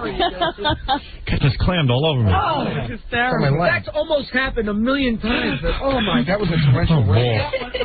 Wolfy Wolf. Be careful not to say that. It's like snot all over my... I didn't even know. What liquid was that he sprayed on you? Well, just water. Poland Spring, by the way. Well, then that's Coming through your screen from Jeff. From protected source. That's from a protected source. No, seriously, man, I'm the president, the emperor, the monarch, and the boss. I'm the coolest guy around on this show. Robin is second in command. She could be second in command. If you want to delegate it to Robin, Robin's your boss. Aside, no. I'm not delegating I'm not going to You're telling us how to run the company. Again, you're telling us how to run the company, and it's not right. Well, how did this... Seriously, this is man. all news to me. I'll tell you what, I'm going to take a break. You can tell me the news I'm now. not going to. No, I want to know now. What's that? I'm not kidding. I'm not kidding. Oh. I can never tell when you're kidding. No, you know when I'm kidding. Don't keep anything from me when you've already You don't pre-announced. want to keep anything from Yeah, right. You want to tell. It's such pressure. I don't want to tell you. Whenever he has something to tell me, it's like such pressure for him. He's like, I don't want to forget to tell you know Wolf. why? I can't tell. So you know what? I'll put it on Wolf. Hey, Wolf, you have to meet with me after the show. Duh. You have to meet with me after the show, Wolf. When you do your interview and you don't want to be bothered by anybody, you're way too busy to be bothered with anybody, including your own producer. But genius. Way too busy. We don't want to know when you have information. Responsibility to make sure he gets to Howard. I had another half hour to go on the air, and Genius here has to bog me down now with information. All you had to do, in fact, you could have at least waited until I got done with the show. Whatever happened to the old days? Remember when you said, don't book any guests after quarter now because we have to start the news at quarter. Yeah, we do. What happened? Well, we're 45 minutes late. If I had a competent producer, I wouldn't have to be late for the news. Now, wait. On the show. You're not competent. How did I do this? You're the one who started this. So, okay. I see that. See, he still doesn't know how he did it, how he started this. Remind me again how I dropped the bomb on Hiroshima.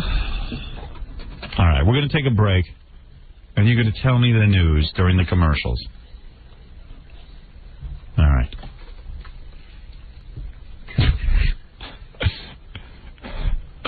have been a raucous session if Jackie vomited during it. I think that was Mama. I want to hear that back. I couldn't believe it because I saw him go, and then just water started flying out of his mouth. You know it's dangerous to drink during the show. He sprung a leak. All of a sudden, I said, there's water dropping from the ceiling. Yeah, you couldn't even see where it was coming from because he was behind that book. You know what that was?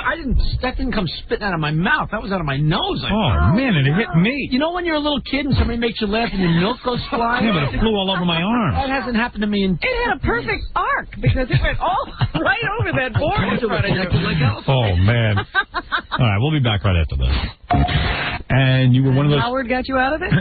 No, not me. You were one of those kooks that went around and rang doorbells and tried to get other people to join the Jehovah's Witness and annoyed people in their homes and everything, right? You walked around with watchtowers and all that? Yes, you 7 did. o'clock in the morning, knocking on your door. Wow. And your family raised you that way? You were in the Jehovah's Witness? My family raised me that way. My parents later divorced. Right. I actually stayed with my father in the religion. Right. More or less also to win his, favor. Yeah, you wanted to be Daddy's favorite. Mom's always there. Right, right. So you went off to your father hoping to win his, and then you went into the whole Jehovah's Witness thing and all that. But they ended up throwing you out of the Jehovah's Witnesses. She's been excommunicated. Mm-hmm. Yes. What'd you do? Completely. I met my boyfriend. Now, you're allowed to have sex I met my boyfriend and I started listening to Howard. and they threw her out. But what happened? I mean, how did you get exposed? I mean, how did all this happen? Actually, I met Brian and we were just getting to know each other, and I was house sitting a friend's house with my father because everyone was friends. In the religion, it's no age. They don't, separate you. Right. And my father was out for the evening, and I invited Brian to the house I was sitting. Right. One thing led to another. My father came home. And he caught you having sex with Brian? More or less. Did he see you guys naked in the bed? No. Naked in the bed. And your father turned you in? My father turned me in. Wait a second. Let me get this straight. My father turned me in after that night while Brian actually laid in the bedroom under the bed hiding for a couple of hours while I had a big discussion with my father. It kind of all just came out. Let me get this straight. You're in the bed with Brian. Yes. Your father walks home early and realizes that you have had... He doesn't catch you in the act of sex. Or he does? No. No. But you were nude running around the house. He saw you nude? Your father saw you nude? No. Towel. And he said, hey, what's going on here? Why are you taking a shower? Who's here? Kind of thing. And he found Brian under the bed. He didn't find Brian. After our heated discussion, the whole crying, the whole bit, I'm going to have to tell on you now. Right. Because I've seen this. I know what you're doing. He's like really brainwashed your dad. Very brainwashed. I mean, and who would he turn you into? I said, surprise, there's a man under the bed upstairs. Wow. So then, did he beat up Brian and stuff? He basically said, get him the hell out of here before I throw him through the window. Right. And then, how old were you when this happened? I packed my bags and left. This was a little over a year ago. So you were 19 already? Yeah. Of course you were having sex. No, you're not supposed to in that religion. You're really supposed to wait for your marriage? Yeah.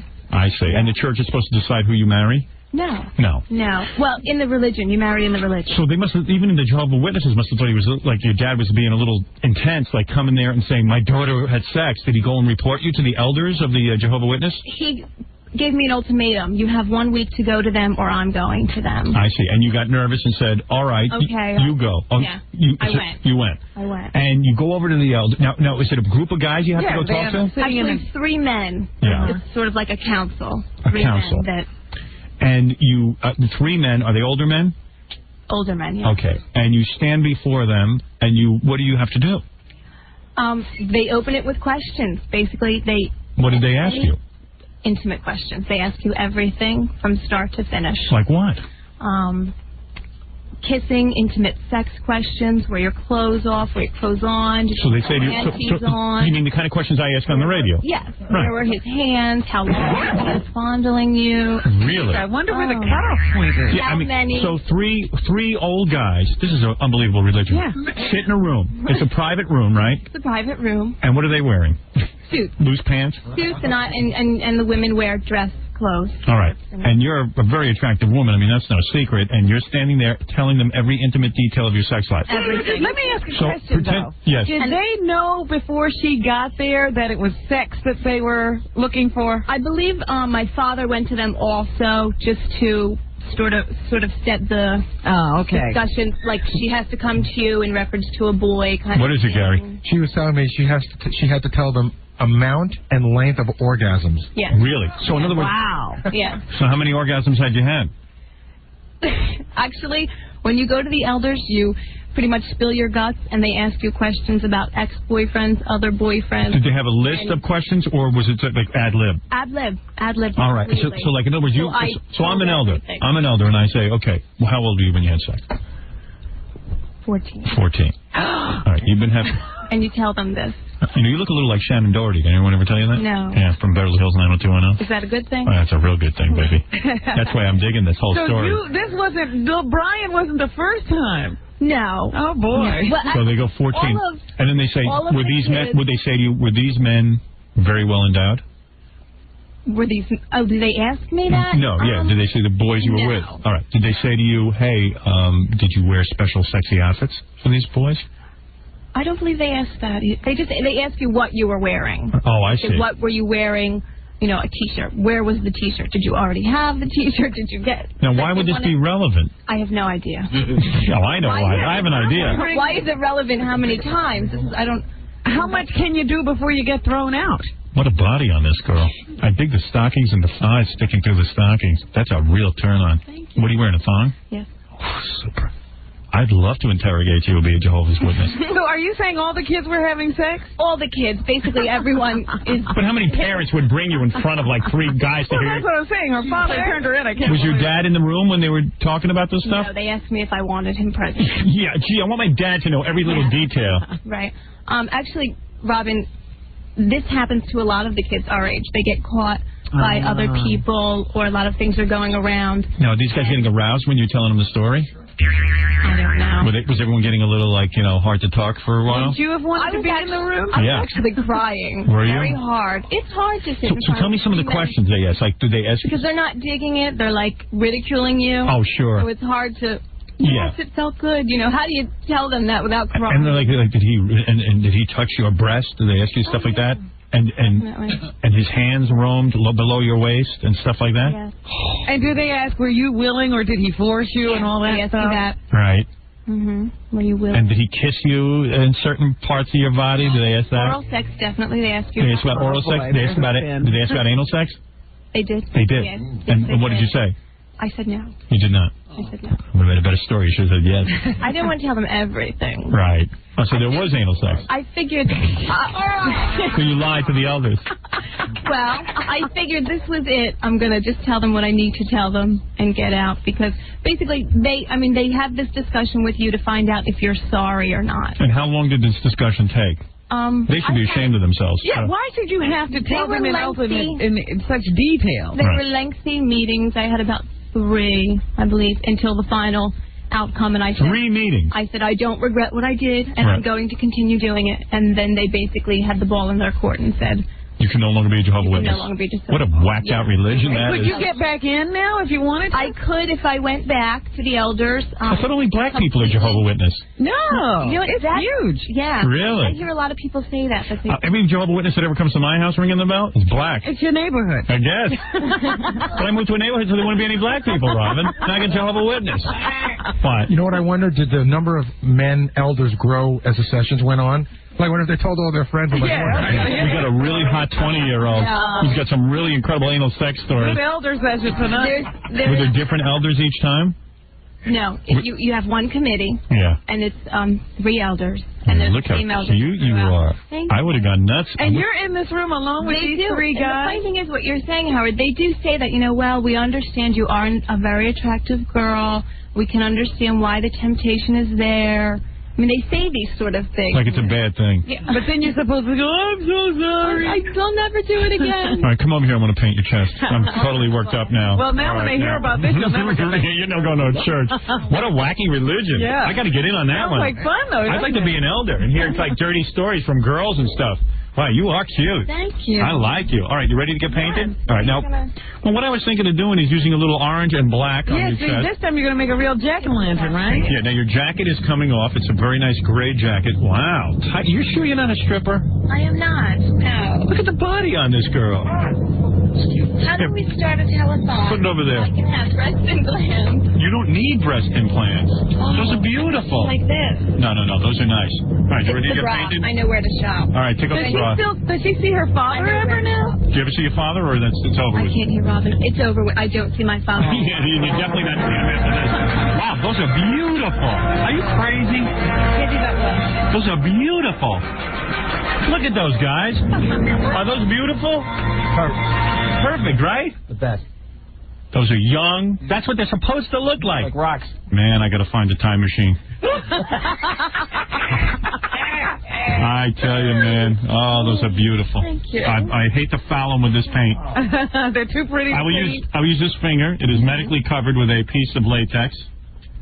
And what I will do is, I hope you find this erotic. Are you feeling erotic at all? A little. You are? Yeah. Are you getting a little turned on? I'm very turned on. You are gorgeous. Really? I have to say. Boy, your boyfriend must be a mess. You think I'm gorgeous? You have no taste. I am kind of cute today. I actually looked in the mirror. I didn't think I looked so You bad. found yourself cute today. I did. You're much taller than I. Oh, yes, I'm a big man. Very big. That's exciting. All right, let me take a look. All the girls find me attractive. All right, I can see it's a little cold in here, isn't it? Yes. And you got cold paint. You didn't warm up the paint. Beautiful body. All right, you ready? Boyfriend's very lucky. Thanks. All right, I am going to paint an actual jack-o'-lantern. Do you want a Gary-o'-lantern, like a Baba Booey jack-o'-lantern, or you want just a jack-o'-lantern? Just a jack-o'-lantern. Just a jack-o'-lantern. All right. Nobody wants Gary's teeth on their chest. I can see you find this very exciting. Yes. Hey, what is going through your mind right now as I create the jack-o'-lantern? Oh, I don't want this to end. Are you feeling anything sexual? A little. It is, isn't it? It's weird. I was very nervous about it, and I really didn't want anyone to know. And now you feel natural. Well, yeah. Robin, it's natural now. Look how beautiful. Look how beautiful this is coming out. I can't see a thing, huh? Perfect, right? Look at this. I've never done such good work. You're inspiring me. Now I'm going to mix in a little black, because what you're going to see is lines developing. I feel like that guy on the public channel. The Happy Trees guy? Yeah, the guy who paints. Now what I'm going to do is I'm going to put little flecks of black on the pumpkin itself. And the reason I'm doing this is to make it look a little more natural, because if you notice on a pumpkin, Robin, take a look at the pumpkins we have here today on our show. Yes. You can see actual black. You've got to study colors. Well, right. They're shadowing, as they say. There's shadowing, there's detail. And just to put orange on this breast, I see you like this. You like being canvas. Yes, very much, don't you? How are you feeling now? You have to stop saying that. My step-parents are listening. Oh, your step-parents are hanging themselves right now. They're not listening. Now, notice what I've done here. Robin, take a look. You see the black, how it's starting to look like a pumpkin now? It's starting to shape. Yes, you're showing the ridges. Yeah, those are the ridges. And notice what I'm doing. I'm mixing in orange with the black so that the ridges, this is just so my wife won't yell at me. I got to act like I'm actually doing something. The ridges look like they're blending with the orange. It is like the Happy Trees guy. Yeah, don't put a lot of black in there. Just a little bit. Like a photograph. Just you don't want to do too much. Man, these are perfect. These are perfect little pumpkins. Oh, they're cute. Now, what I'm going to do is I'm going to take a little more black and orange, and I'm going to put a little, you see how the little tip is, you see what happens with the, You're looking at a pumpkin and drawing a pumpkin on her. Yeah, sure, Robin. Yes, I am. That's right, Robin. That's right. You see what happens on the top there, how that all blends together? Huh? The stalk blends in with the black. See that? How do you like that? Now I got to put a line across here, okay? It's going to be very erotic. What are you doing? Going very slow. Very slow. Moving very slow. You're getting excited, aren't you? It's getting sticky. Yes, it is. It is. Is this looking like a pumpkin still, or is it looking like something else? I just run these underpants through the wash one time. They won't be sticky. Oh. All right, here we go. All right. Look at that. Now, take a look at that, Robin. And I think you're going to be very impressed. Yes, it does look like a pumpkin. That looks real good. Yeah. Isn't that great? Yeah, like the artist was pretty horny. Do you love it? Are you happy with it? I'm very happy with it. It's hard to see it. Well, you'll have to look in the mirror. Oh, show the elders. Can I pop out the you man? Go show the elders. Hey, let's march you in front of the Jehovah Witnesses and let them take a look at my work. Do you want the other one done, or I kind of like the one. Just one? Yeah, just one, like a tattoo or something like that. Like a tattoo. Before and after. I got to tell you something. That's a nice job. That's the best I've ever done. What is your first name? Jennifer. Jennifer, thank you very much, and a pleasure to meet you. Jennifer, the Jehovah's Witness. I don't know if I'll ever be back. I would love to give you a hug. A hug? Well, you're going to get that pumpkin. Howard, don't take your finger Who cuts off your cares? head. Oh, what's another girl? Yeah. I can't do this all day. Unless... Why not? That's true. You want to give me a hug? Well, be careful because I Don't mess up your pumpkin. Let me say, oh, my sweet child. Did the elders hug you like this? No. They did not. Your boyfriend's a lucky man. No, not at all. I like you very much. You're a very attractive girl. Thank you. Great body. What a body. Oh, I gotta get out of here. You got to go join the Jehovah's Witnesses. No zits on her back or on her butt, I bet. Look at it. Perfect. Where have you been that you saw? Oh, you see that again? See that buttock? Wow. You're not a stripper? No. I'm not. You should be. Thank you. You're wasting your... I'll have to raise my own money now. You'll be making $1,000 a night with a body like that. Oh, you. Why don't you open a bar? Why don't you give me a little lap dance? Let me see how you do. Wow, look at her. She is sexy. Better get out of here or I'm going to jump on top of you. Get a little dress before we Get a little dress. Okay, we're going to take a break. Rob, when we come back, we'll do the news. All right. I thought you had another painting to do. Oh, my God. Who could have a better story than this Jehovah's Witness? They got to be quick, though. It'll be okay. You look great. You could have that. Thanks. You could have a lot more than that. Bye-bye. Bye, baby. Cute little girl. Oh, man. Son of a bitch. You're such a sad old man. Oh, is that nice, you guys, huh? You actually do a nice pumpkin. Damn right. I wasn't going to ruin He was those. going to take his time on that. I took a lot of time. I like that Jehovah's Witness story. Is that a great story? What a racket. Did you have sex at a young age? Yes, I did. Did you see his genitals? Yes. And what were you wearing when you saw his genitals? You know, all guys are the same. Where were you? Yeah, where were you when you saw his genitals? You were at his place or at your place? And you were naked, and then he kissed you on the lips. All right, talk slower.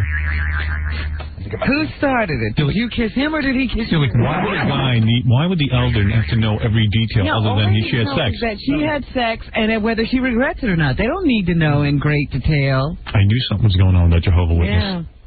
You know what it is? If you stay with the church a real long time, you deserve, as a guy especially, you deserve some reward. Is that what it is? Yeah, so you get to be an elder. To the level of elder. Because elder is like a tough thing. You got to probably go to all these fundraisers and functions. You got to knock on a lot of watchtowers. Yeah, you got to knock on, Hi, we're from the Jehovah's Witness. Get any cute girls with some good sex stories? I mean, I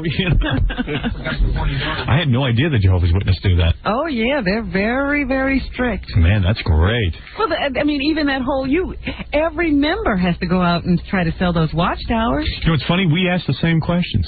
Yeah. But you could be an elder. You're already ready. We're helping lots of girls. Except the elders in this room have their hands in each other's pants. And they don't excommunicate. They say, go out, get more stories, and come back. Yeah. And do it during the 8 o'clock hour. All right, let's take a break, Robin. We'll be back with news, and I got to do a quick pumpkin painting session, then we'll get right to it. All right. Me and you tonight, we going to look at some big not no skin in the back, you know what I'm saying? We going to look at naked pussy today. We going to have things all the way. You know what I'm saying? Because any man that's a man, no love, he loves some big. You know what I'm saying? I want the big women. Don't give me no little flat-chested ones.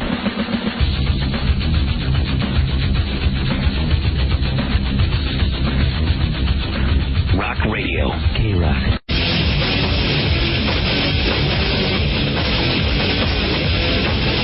Good morning, everybody. What's happening? Yeah, it's 6:00. I'm going to say it's 6:02 in the morning in New York. 2 minutes past the hour wherever you are. And good morning, everybody. It's Howard.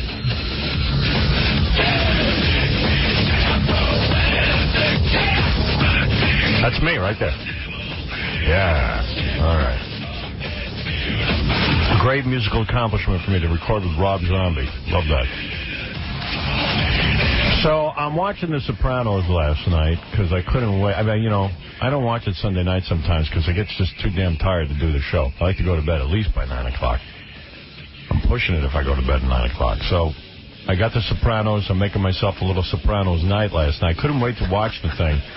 And that friggin' goddamn TiVo, I'm going to throw it out the window. Yeah, the last 5 minutes, Not on there. Don't tell me what happened. I'm going to get a copy from somebody. Some friend of mine will get it from me. Oh, I hate it. I'm not using my TiVo anymore. I'm pissed. What I'm boycotting it.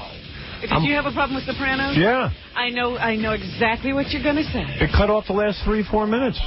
Maybe more. I don't even know. But they're running. It wasn't that long. It ran past 10 o'clock. Long, and so TiVo doesn't know. Yeah, well, TiVo ought to get a brain, because here's what TiVo ought to do, if TiVo had any brains. TiVo should record every program for 10 minutes before and 10 minutes after. And let me tell you something. But what if you have a 10 o'clock show if and you have an a conflict show that you like to tape? You can't go 10 minutes longer on the other show and get the first part of the first show. If there's a conflict, it should just go record the other show. That's all. They can program it to do that. But if there's no conflict, record for 10 minutes. Hello? Well, you can actually add that feature into your recording plans. You can go in and say, I want 10 minutes before and 10 minutes after. Oh, well, I'll go figure that out. Just have it do it automatically. Don't make me program stuff. How do you do it? How do you program it? You can go in. There's record options when you go in to do a season pass or whatever. You can hit record options, and it'll say, what do you want? Do you want to record 5-10 minutes before and after each show? And wow. I didn't know that. How are you supposed to know that? Well, you could use your TiVo. Well, I'll tell you one thing. Now I know. What? No, it's really simple how to do it. It's like just. You're great. Well, you know what? I don't have The Sopranos. Well, they run it a couple of times. No, I know. I'm going to record it again. I had to. What I did was went in real quick and recorded the next episode. The next time it was showing and the show after, so I could go to the beginning of that and get the next part. Yeah, I know what you're saying. Nobody else does, but I know what you're saying. It was just ridiculous. Yeah. That's happened a couple of times with The Sopranos this season. It's such a good episode, but please don't talk about it because I don't know what happened the last 5 minutes. Mine cut off right when this guy who just threatened Annabella Sciorra was walking. I know something bad's going to happen. I don't want to know. Don't even blink. I will. Because it'll ruin it. Because I got to see it yesterday because I hadn't seen that. I hadn't seen the end.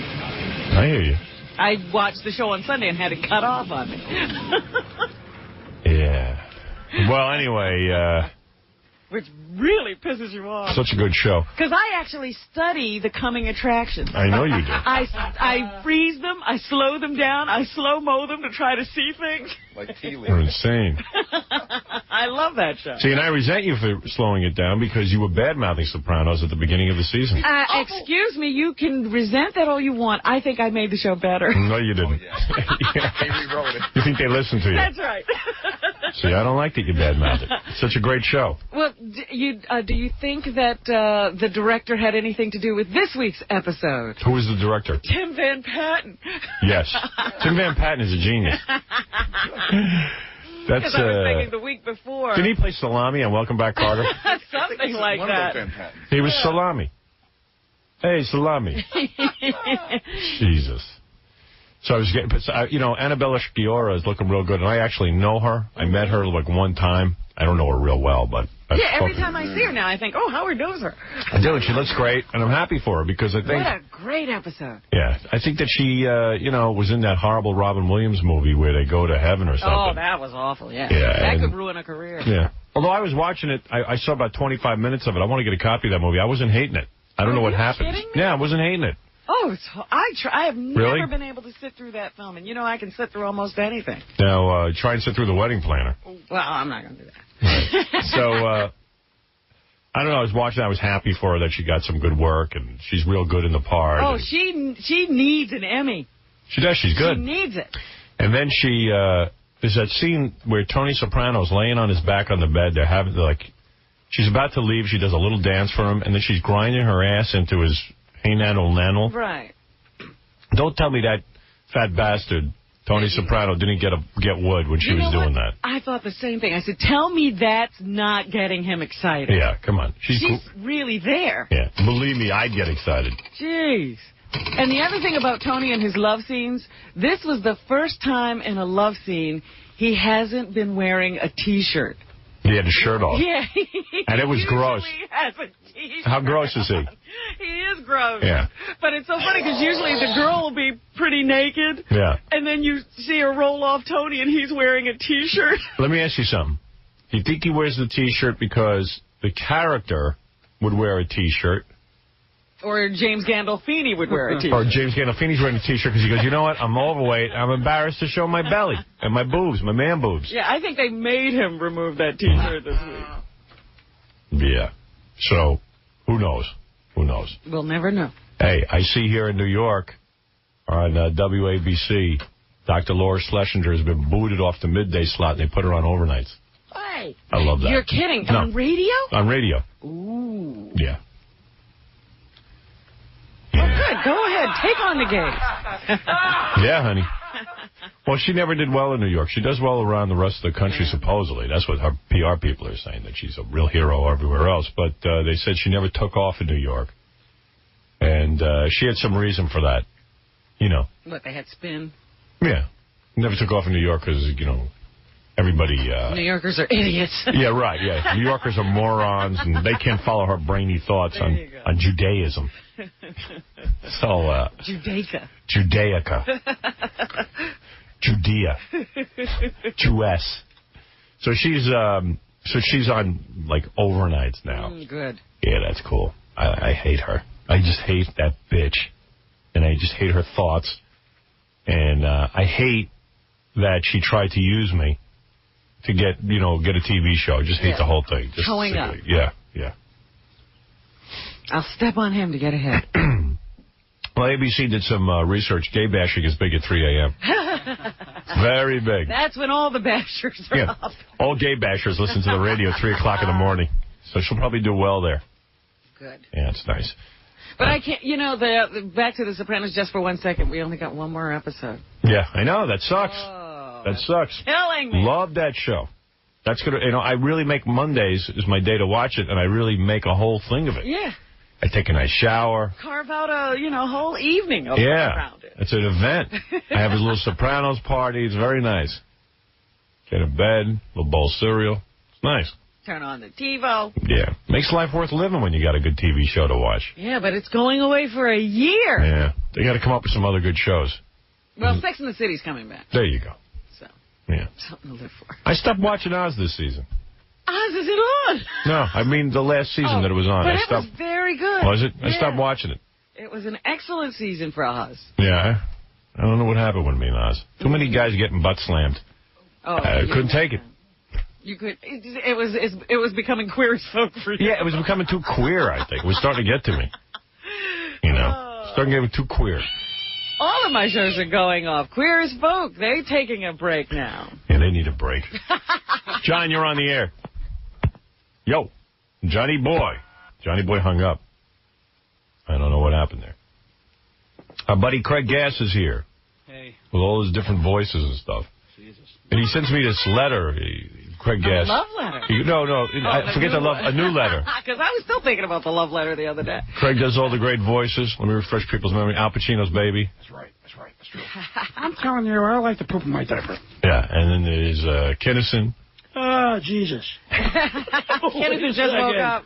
You dickhead! Oh! He does so many great voices and everything, and so, he loves doing the show and everything. We love having him here. And he says, listen, he sends me this note. I got to tell you some things about myself because I want to make full disclosure on the air. Embarrassing things. He goes, because everybody else tells everything about their life. I should be doing the same thing. I think more than anything is trying to offset all the things that have been happening the last couple of weeks. Too many good things are happening, and I think I need to balance it out. Well, he's all freaked out that so many good things are happening. He's getting the Jackie thing, All of a sudden, he's the comic on the show. He can't be a failure anymore. He's selling out all his shows. He's the headlining guy. He's getting offers from agents. People are actually coming to see him. Yeah, to see him. Isn't that weird? That the Boston Comedy Club, it's packed with agents and network people, and then they all enjoy it and say, I'm coming back next week with my bosses, and we got to see you this weekend. And some good things are happening to him, and then also he got offered some kind of cartoon or something. Do voiceover? Yeah, so good. What Jackie failed to remember was that a lot of good stuff happens to you when you have a hit show. And it could be a pretty good life. Yeah. And if you want to have a career, it's a great way to have a career. But, he I don't know what his game plan is. Obviously, he was going in another direction now. That's right. I got nothing bad to say. It was a brilliant move. But anyway, So, holding him back. So Craig sends me this note. It's time for me to start sharing some really embarrassing stuff about me, you know, so that, you know, I'm part of the show, blah, blah, blah, blah, blah. He writes me this off. What are you, his priest? Wait, it was, but here's the funny thing. Yeah, like his priest, he's confessing. So he gives me 4 stories about himself, each one lamer than the next. Oh, stop. He didn't care less about it. No one cares about this crap. He's like, you want to start admitting stuff? Your confession sucks. I can interview you for 5 minutes and get better stuff out of you. What are the topics? First time, the number 1 story was the first time Gary ever called him to be on the show when we used to have him on as Kinnison and we'd call him on the phone. He threw up. No, I was covered in vomit. Well, whatever. So what? Who cares? Well, the story, puking and driving the whole way home, and then Gary trying to nail me down for a certain price, and I was covered in vomit wondering whether or not I had killed somebody the night before. You see how you offer me more money. You see how you don't care? Yeah. Okay, there's number 2. Not a good story. Number 2, he was misdiagnosed as a sex addict. Misdiagnosed? Who diagnoses that? He was banging, you know, chicks like every teenage kid does. Yeah. And he goes, oh, my God, I must have AIDS because I've been banging all these chicks.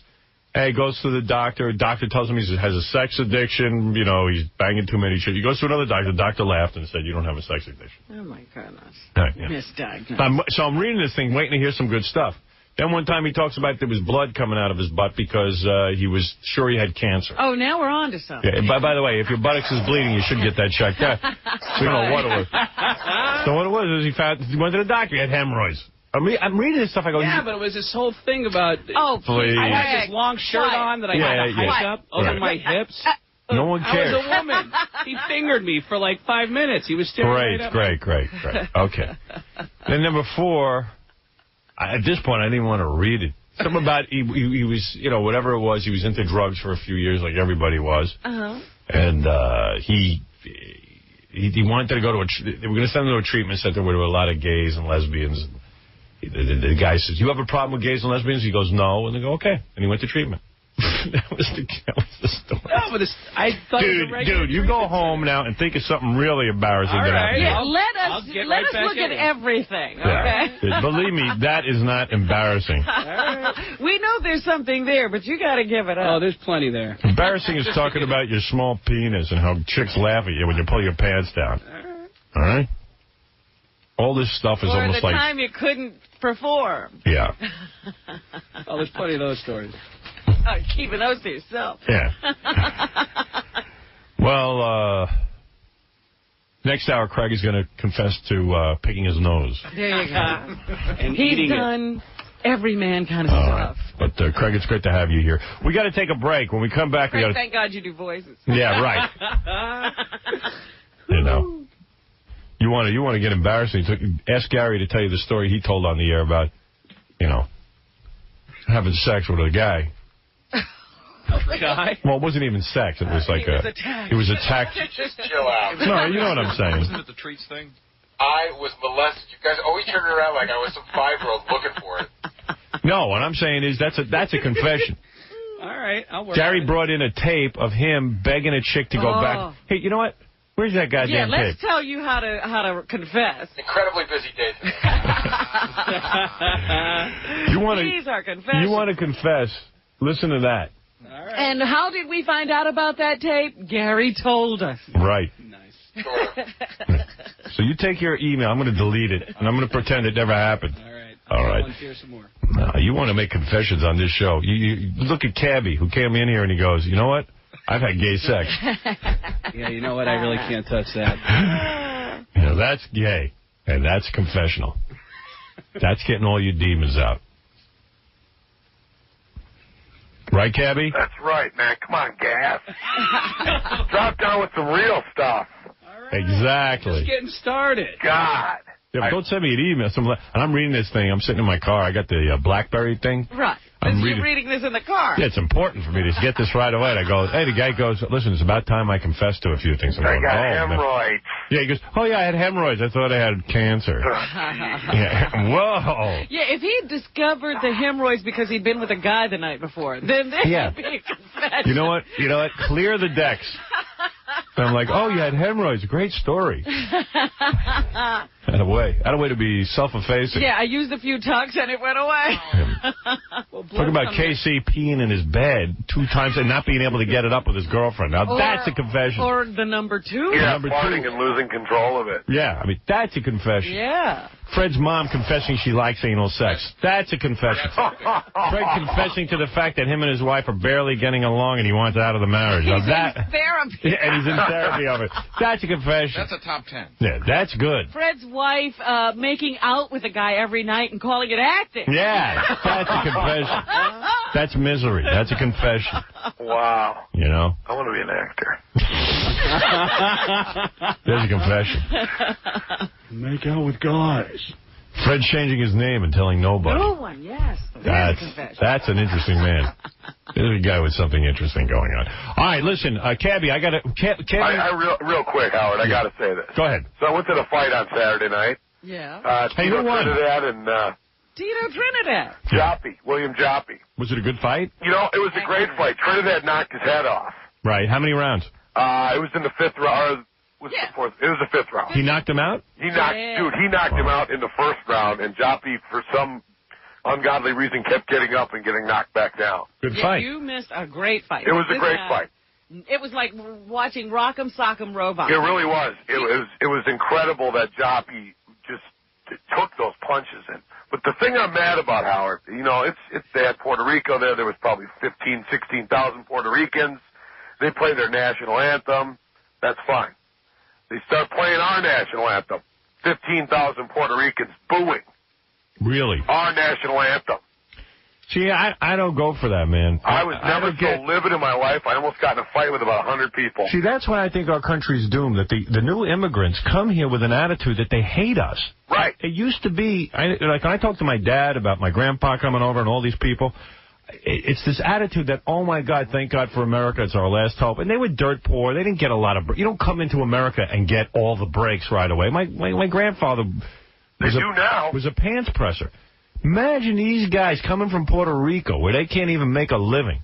They come here, they're making money. They got tickets to a fight that costs a lot of money, so they must be making some dough. There was a section of guys behind me wearing Puerto Rican flag shirts. There was probably 30 of them, and I was sitting in $750 a seat tickets. Yeah, it was amazing how close they were to the action. Yeah. I was like, what in the world is going on? I don't understand this. And they booed our national anthem. I don't get that, man. This is the greatest country. And, I mean that. There's so many opportunities, and not for a guy who just comes over from another country, can barely speak the language. But you know what? A dude here being a janitor could have 2 cars, a house, and retire at a decent age. And have 4 or 5 more kids. Right. 5 TVs, even if you're on welfare. Yeah. Oh. Imagine booing the national anthem, and that is just never right. What a disgrace. It was and I'm sure not all Puerto Ricans boo the national anthem, but everyone in that stadium that was Puerto Rican was booing the national anthem. And, we were outnumbered, of course. This guy says you have it all wrong. Let me see what he said. Oh, please. Chris. Yeah. What's up? Yeah, they weren't booing this song. They were booing that chick singing. Did you hear her? You know what? It doesn't matter. You do not boo the national anthem. You're right. You don't boo. I don't care who's singing it. But she was wrecking the song. She was they don't boo. It's not right. No matter what. She could be the worst singer on the earth. You don't boo the national anthem. At Crazy Cabby's fight, who did we have singing the national anthem? Marianne from Brooklyn, and people booed. They did? And you know what my dad said? He heard it on the radio. My father said that wasn't right when they were booing. Because I said it's the national anthem. Yeah, there was some people booing, and that was disgraceful. But you also had a bunch of idiots in the whack pack in there. Yeah, well, I don't care. Class anyway. I don't know that it was the whack pack booing. No, I don't know who was booing. It just pissed me off. I don't boo my national anthem, and it isn't even about being a veteran. It's about being an American.